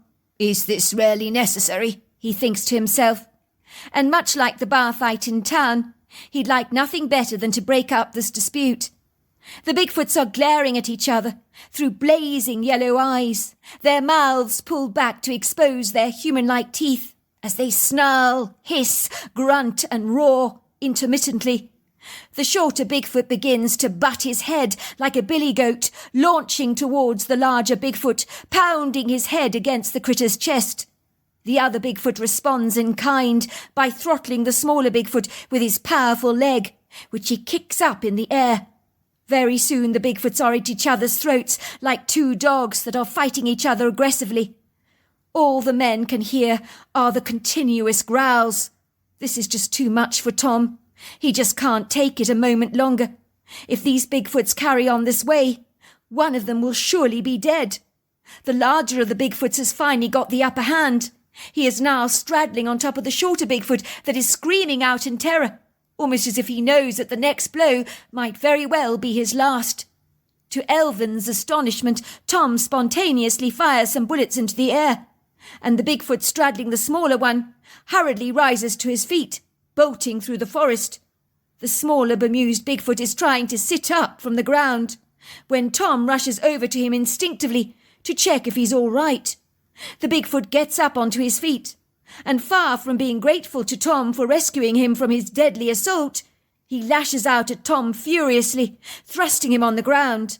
And now the Bigfoot is on top of Tom, who is screaming and screeching. Tom desperately tries to fight him off with defensive gestures, but the Bigfoot grabs him, squeezing one of his hands so hard that Tom can feel the bones cracking and popping. Elvin, who had grabbed his rifle, begins to shoot out at the Bigfoot. One bullet gets so close it almost shaves the Bigfoot's skin, but it's enough to get the smaller Bigfoot's attention, so he hurriedly darts away into the forest. "Are you all right?" asks Elvin, rushing up to his friend. "You gave me the scare of my life. What on earth do you mean by going up to the Bigfoot? Trying to help him? You were asking for trouble. Are you all right?" "My body is killing me, I'm not going to kid," says Tom, staggering to his feet. "But my hand, it's completely crushed. Oh, it's absolutely agonizing." A few days later, Tom wakes up in a hospital room after extensive surgery. He wakes up to 3 visitors. "This is a lovely surprise," he says, looking up at everyone, in a slight bleary state. He gives Elvin a wink, as if to say, "I see you've sorted out your differences with your wife. I told you so." "How are you feeling, darling?" asks his wife. "How did the surgery go?" "It went very well," says the hand surgeon, entering the room. "We did extensive surgery on the hand, and I think I can say you will safely recover full use of your hand with physiotherapy. Your hand was seriously smashed up. How did you say it happened?" "A bear," says Elvin, and Tom at once. "All I can say is you're a very lucky man," says the surgeon. "It could have been a whole lot worse. If the bear did that to your bloody hand, God only knows what it could do to your whole body. The mind boggles at such strength." "I'm just glad it wasn't his right hand, Doctor," says Chloe. "At least he'll be able to resume his job on the farm." "Your husband is made of tough stuff," said the doctor. "I'm quite sure he'll be fighting fit in no time." "Seriously, Doctor," says Tom, looking at him gratefully. I don't know what to say. You've saved my life. Working on the ranch is everything for me. It's all in a day's work, and interesting surgeries like yours certainly keep me on my toes. When the doctor had left, Chloe looked at her husband sternly. Now I want you to promise me something, darling, that from now on you will keep your nose out of other people's fights. Tom laughed. I promise you I shall. I've certainly learnt a very hard lesson. Elvin was holding his wife's hand, looking animated. He looked up at Tom and said, Remember I told you me and the missus had a blow-up? You'll never believe what it was about. Tom nodded. I can hardly forget about that, can I? Well, it was because Susie discovered she was pregnant. It came as a mighty shock to her. She wasn't expecting that. I know, said Susie, looking bashful. I kicked Elvin out of the house, can you believe it? I was just so mad. I don't know why. I just guess I was just so shocked. Me pregnant, I couldn't believe it. I just lashed out. And now, asked Tom, raising an amused brow, how do you feel now? We couldn't be happier, says Elvin, and his wife Susie is grinning brightly. She looks at Chloe. It would be so great if you'd also get pregnant, Chloe.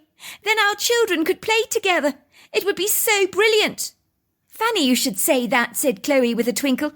I've just found out that I'm 2 months pregnant. That calls for a double celebration, does it not, says Tom. We're both going to be fathers, Elvin. When I'm out of here, we'll have a party to celebrate. So there you are. That's my story. Dear Sarah and all your lovely listeners, my name is Kathy and I'm from Arlington Ridge in West Virginia, and my Bigfoot encounter happened to me and also to my mother, Paula, in 2016. At the time I was about 18 years old and my mother was 42. I was born and raised in the historic neighbourhood of Arlington Ridge, which is quite literally minutes away from the dining and nightlife of Washington, D.C. My family reside in a very quiet, slow-paced, rather serene, leafy green suburb, where we live in a very attractive colonial rectangular-shaped red-bricked home that is set quite a way back from the street itself, with large symmetrical windows and a central wooden white front door. Our home has a very pretty terraced manicured garden full of colourful blooms in the front yard, and our backyard has a kidney-shaped swimming pool and a sumptuous entertainment area which is surrounded by a large rolling green lawn and a scattering of fruit trees. My father works in the Arlington area for a well-established automobile company, and my mother works mornings 3 times a week showing around potential buyers the exhibits for a local art gallery. My rather strange and peculiar story begins when my family had been invited to an outdoor prestigious wedding venue in an exquisite rural retreat that was surrounded by dreamy forests, rolling green West Virginian countryside, silvery lakes, ponds and statuesque mountains. It was an idyllic part of the world. My cousin Jennifer was actually getting married and had requested my mother to be a maid of honour at the event and for me to be one of the 7 bridesmaids. As you can imagine, as is invariably the case with every bride, cousin Jennifer wanted absolutely nothing to go wrong for her special day. She had told me that on a recent trip to Singapore, she had discovered the perfect lilac satin that she wanted to use for her bridesmaids and maids of honour outfits, and so subsequently she phoned everyone, asking them for their dress measurements and sizes about 6 months prior to the wedding day, as Jennifer was an exceptionally organised and efficient person. Fast forward to about 6 weeks before the wedding day, and the postman delivered a large box for us from Jennifer. It contained my mother's outfit, which was a skirt and a tunic-style top, and mine, which was a bridesmaid's dress. "These are the outfits for Jennifer's wedding," I cried out in delight as I opened the door, holding the big box in my hand. "It's arrived," gasped my mother in delight. "I'm dying to see what the outfit looks like." My father shook his head with amusement as he sat on the settee, watching my mother and I behaving like 2 excited kids, unwrapping their Christmas presents. We both dived into our individual wrapped boxes and untied the large lilac ribbons as hastily as we could. We both knew that if these outfits were indeed designed by Jennifer, that they were going to be incredibly stylish, classic and smart, because Jennifer had phenomenal taste. I opened the tissue paper and removed the delicate, very snazzy dress from the folds of paper, and I gasped in awe at the extravagant lilac material with the exquisite gold embroidery. It was such a sophisticated style of dress that I knew that I could enjoy it for many other occasions in the future, because it was such a classic design and did not look like a quintessential bridesmaid's dress, but more like a work of art. "Oh, Mum," I sighed, "look how gorgeous my dress is," I said, holding it up against my body. "I can't wait to try it on." My mother unfolded her incredibly snazzy skirt and tunic from the tissue paper. She excitedly removed her bridal outfit that looked incredibly stunning with its beautiful gold embroidery on the collar and, of course, on the bottom of the skirt as well. My mother let out a huge gasp. "It's stunning," she said. "So sophisticated and elegant," she cried out in delight. My mother and I began to try on our outfits very eagerly, and while my mother could put the skirt on, she could not pull the zipper up because she had put on way too much weight since she was measured 6 months prior. She looked absolutely mortified. "What am I going to do?" she wailed. "I can't fit into this little pokey thing. Why on earth did Jennifer make this wretched thing so tight? I feel like a hippopotamus bursting at the seams."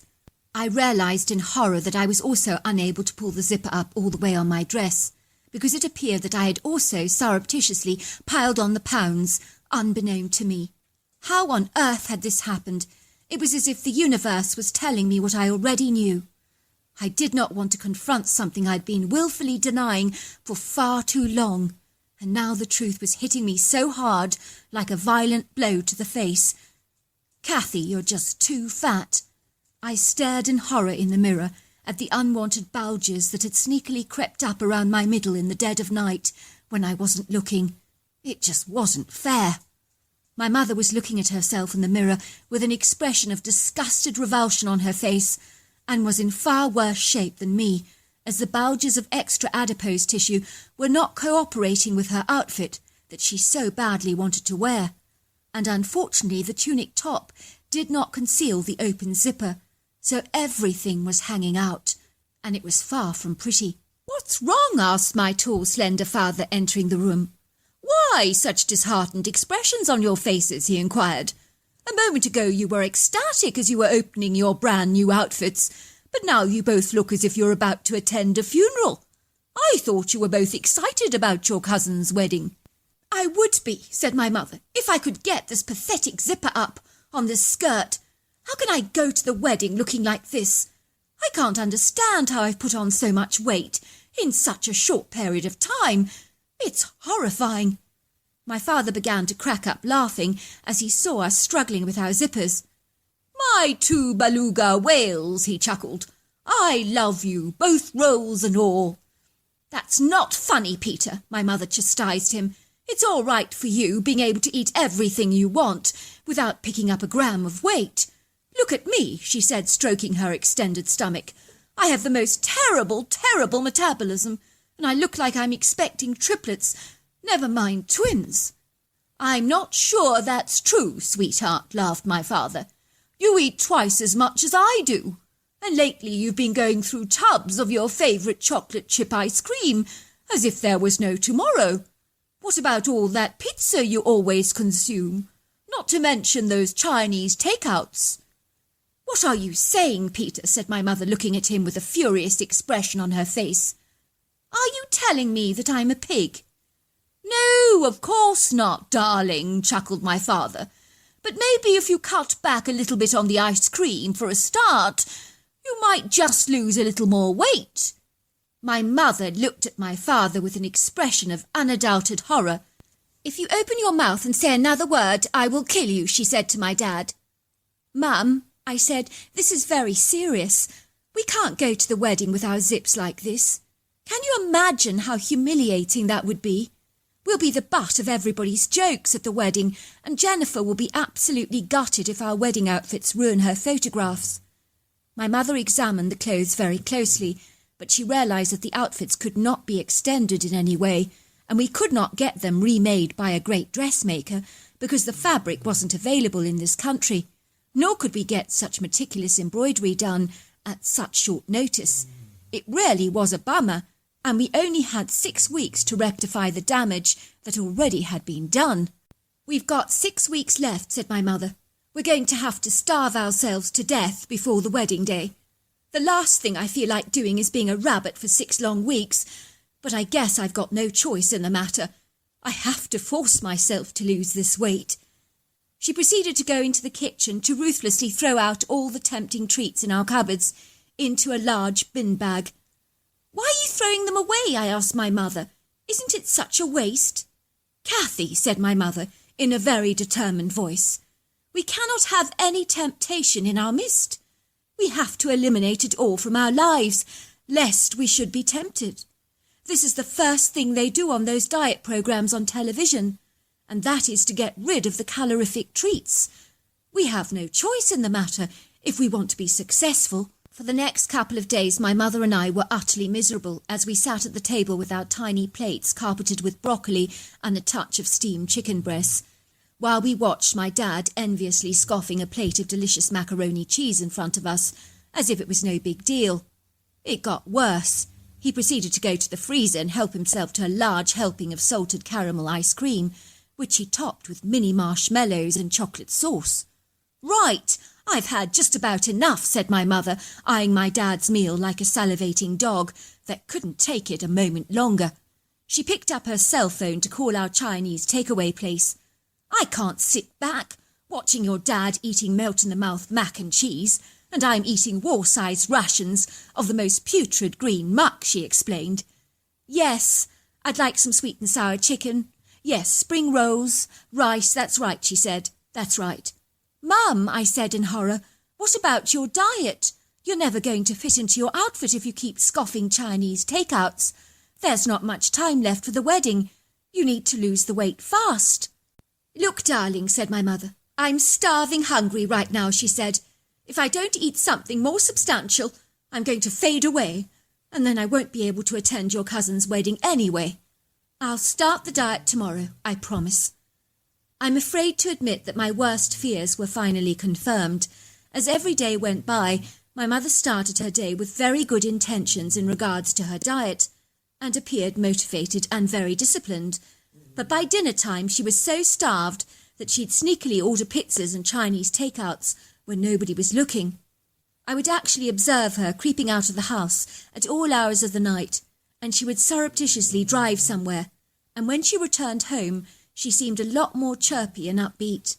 I was to discover all the kinds of wrappers, from chocolate bars, empty ice cream containers, pizza boxes and Chinese takeouts that she had brought and eaten in the car, while hiding the startling evidence under her front seat. She had not fooled me, but every time I confronted her with my findings in regards to her secret scoffing sessions, she would assure me that the diet would definitely begin tomorrow. But invariably tomorrow never ever came, as is often the case with most diets. I'm very glad to inform you that I did manage to stick to my broccoli and chicken diet and overcome all the temptations that came my way, so the weight did fall off me very fast. But in my mother's case, she gained even more weight during the 6-week period. The day before the wedding, my mother was faced with the grim reality that the zipper of her skirt was not going to slide up, and worse still, the skirt had become even tighter. "This horrible, horrible skirt," my mother protested. "It's so tight around my thighs, I can barely walk. I feel like a sausage dog stuffed in a tight sock. This isn't funny. I think I'm going to burst out of the skirt on the dance floor in the wedding. What on earth am I going to do?" My father chuckled with amusement when he saw my mother pulling her stomach in as hard as she could to prise up the stubborn zipper, but to no avail, as the zipper just refused to budge. "It's too tight on you, darling," said my dad. "You look ridiculous, like a sausage bursting out of its skin. You can't possibly wear that. I think you should buy a dress of a similar colour for the wedding. I'm sure Jennifer will understand." "I cannot do that, Peter," snapped my mother. "I can't let Jennifer down. She's gone to all this trouble getting this dress made for me. I'll buy a long lilac cardigan to cover the back of the skirt, to conceal the open zipper." "Are you sure that will work?" asked my dad. "It'll just have to," sighed my mother. "But, Mum," I protested, "what if it's too hot for you to wear a cardigan?" "Well, I'll just have to bite the bullet and deal with it," said my mother. Fast forward to the wedding day, and it really was a beautiful, charming outdoor event, and things couldn't have gone better for Jennifer. It was a sweltering hot day, and my mother really suffered with the steamy conditions in her lilac cardigan, and I also noticed she was struggling to walk because her skirt was so tight around her thighs she could barely make a step. "I can hardly breathe," she whispered to me during the ceremony. "This skirt is sucking the life out of me, and I'm sweating like a pig. I feel like I'm going to pass out and faint," she said, patting the beads of perspiration off her forehead with a tissue. Before long, we'd eaten a delectable 5-course meal and listened to the long, drawn-out, rather boring wedding speeches, until finally the guests were invited to dance on a portable black and white dance floor set up on the grass while the DJ played the music. "Come and dance," said my dad, whisking my mother off her feet onto the dance floor. I sat at the table watching my parents arm in arm dancing together, and I was just thinking what an incredibly lovely couple they made when I suddenly realised, to my alarm, that my mother's skirt had ripped open on the dance floor and was sliding down her legs, revealing her large pair of white knickers. I'm sure I actually heard someone snigger and laugh, and I raced up to the dance floor to rescue my mother from this brutal humiliation. "Oh no," I thought. "Please God, no." I raced up to my mother and whispered, "Follow me now and hold your skirt up. It's falling off you. Everybody can see your undies." My mother tottered after me, holding up her skirt in her hands, as some guest looked curiously in our direction, as if to say, "What on earth is going on there?"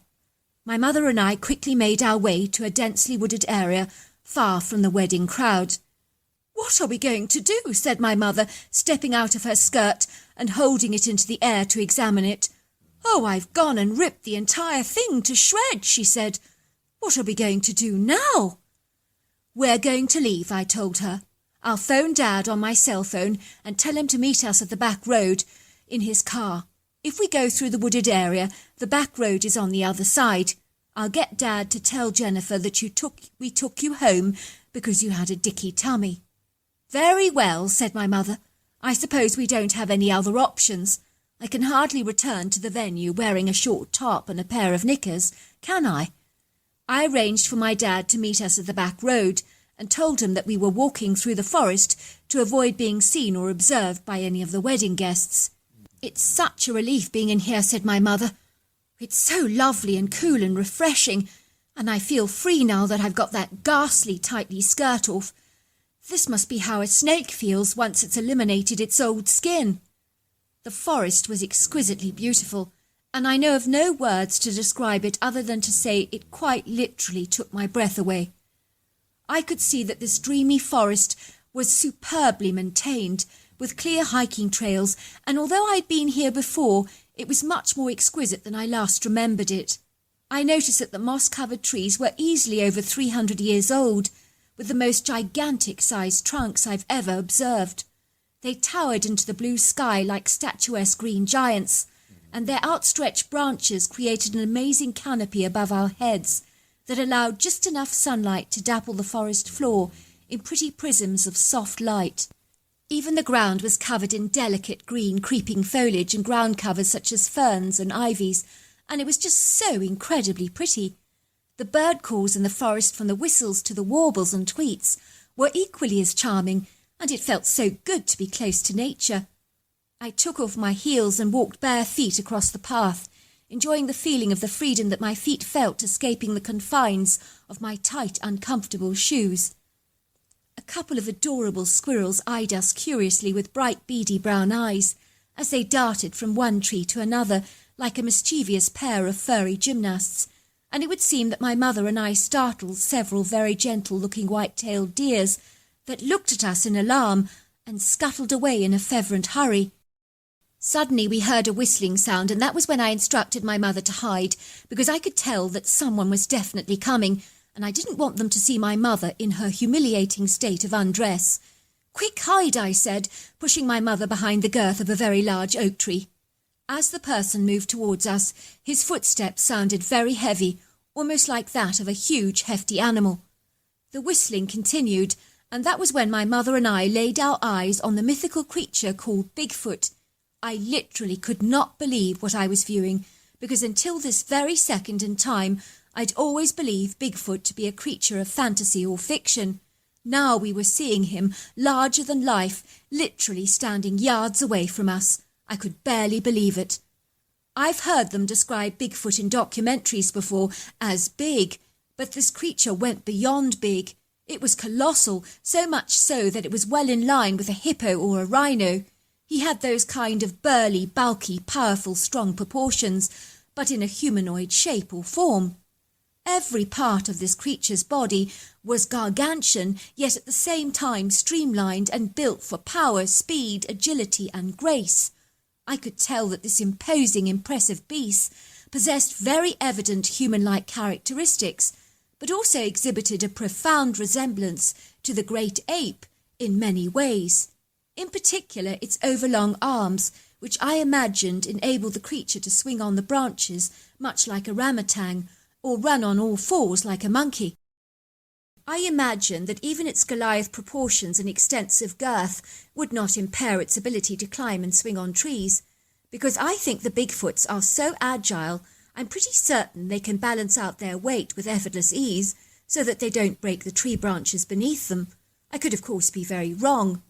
The Bigfoot appeared to be covered with human-like hair, and definitely not fur.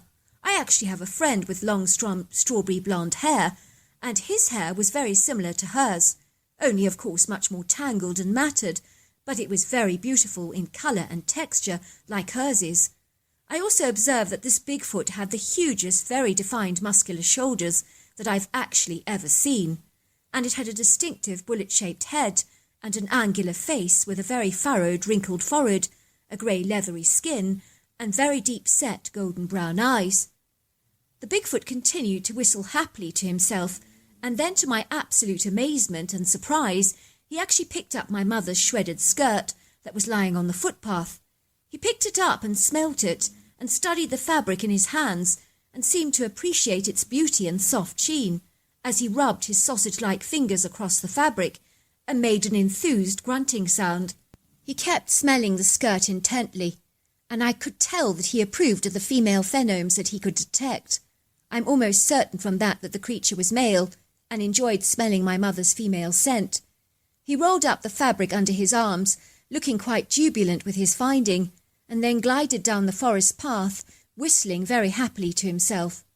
I'm only grateful that he didn't observe us, as I do not know how he would have reacted if he had. In truth, I think I would have freaked out if he had seen me, because the creature was just so powerful, strong, and exceedingly intimidating. "Oh, my goodness," whispered my mother so excitedly, with eyes as wide as saucers. "We've just seen Bigfoot! Do you realise what a monumental deal that is? And we saw him really close up. I can hardly believe it." I was unable to say a thing, as I trembled in shock. I felt a combination of awe and sheer terror from what we'd just observed. "Did you see how big he was?" asked my mother. "I feel skinny next to that creature," she giggled. "He was gargantuan and very tall. He must have easily been over 1,000 pounds, 9 foot tall, and at a rough estimate about 4 foot wide. He was so beautiful, Mum, don't you think?" "Oh, there's no doubt about that," my mother reflected. "He was magnificent and inspirational, in much the same way as any impressive apex predator like a lion or tiger. Oh, yes, he possessed a very powerful, majestic presence. Of that there is no doubt." Finally we made our way through the forest, where my dad was waiting impatiently for us at the car. "What took you so long?" he asked. "I've been waiting here for quite some time." "We got a little waylaid," I explained, not wishing to talk about our strange encounter, as I was naturally processing everything that I'd observed in my mind and trying to make sense of it all. "I did what you said," said my father. "I told Jennifer that your mum had a dicky tummy and needed to come home, and she understood.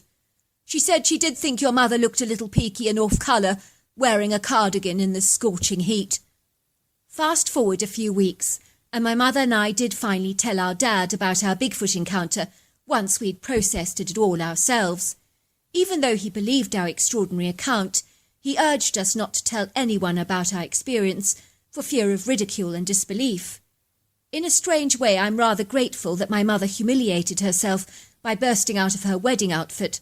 Otherwise we'd never have made that hasty escape through those woods, nor would we have encountered the hairy critter known as Bigfoot. When Jennifer asked me what I actually thought of her wedding, I told her it was the best day of my entire life. She was thrilled when I told her that. It was not, of course, due to the lavish affair, on which no expense had been spared, but rather because of the chance encounter that we had with the hairy man, otherwise known as Bigfoot, that did not cost a penny at all, other than a shredded-up skirt and a little bit of embarrassment. My mother is still battling the bulge and the challenge of overcoming the temptations of Chinese takeout, but she's always quick to point out that Bigfoot makes her feel very skinny, and she's even placed a Bigfoot picture on the fridge to remind her of that fact. So there you are. That's my story. Well, hello there. I hope you enjoyed the Omnibus edition. We've got many more coming our way for you to listen to. Sending you love wherever you are in the world, in North America, Canada, Kenya, wherever you may be. I send you lots and lots of love. Thank you for listening to my Omnibus, and I really do hope you enjoyed it, because that's the whole idea about it, is to give you some interesting stories to listen to. So until next time, goodbye and good night.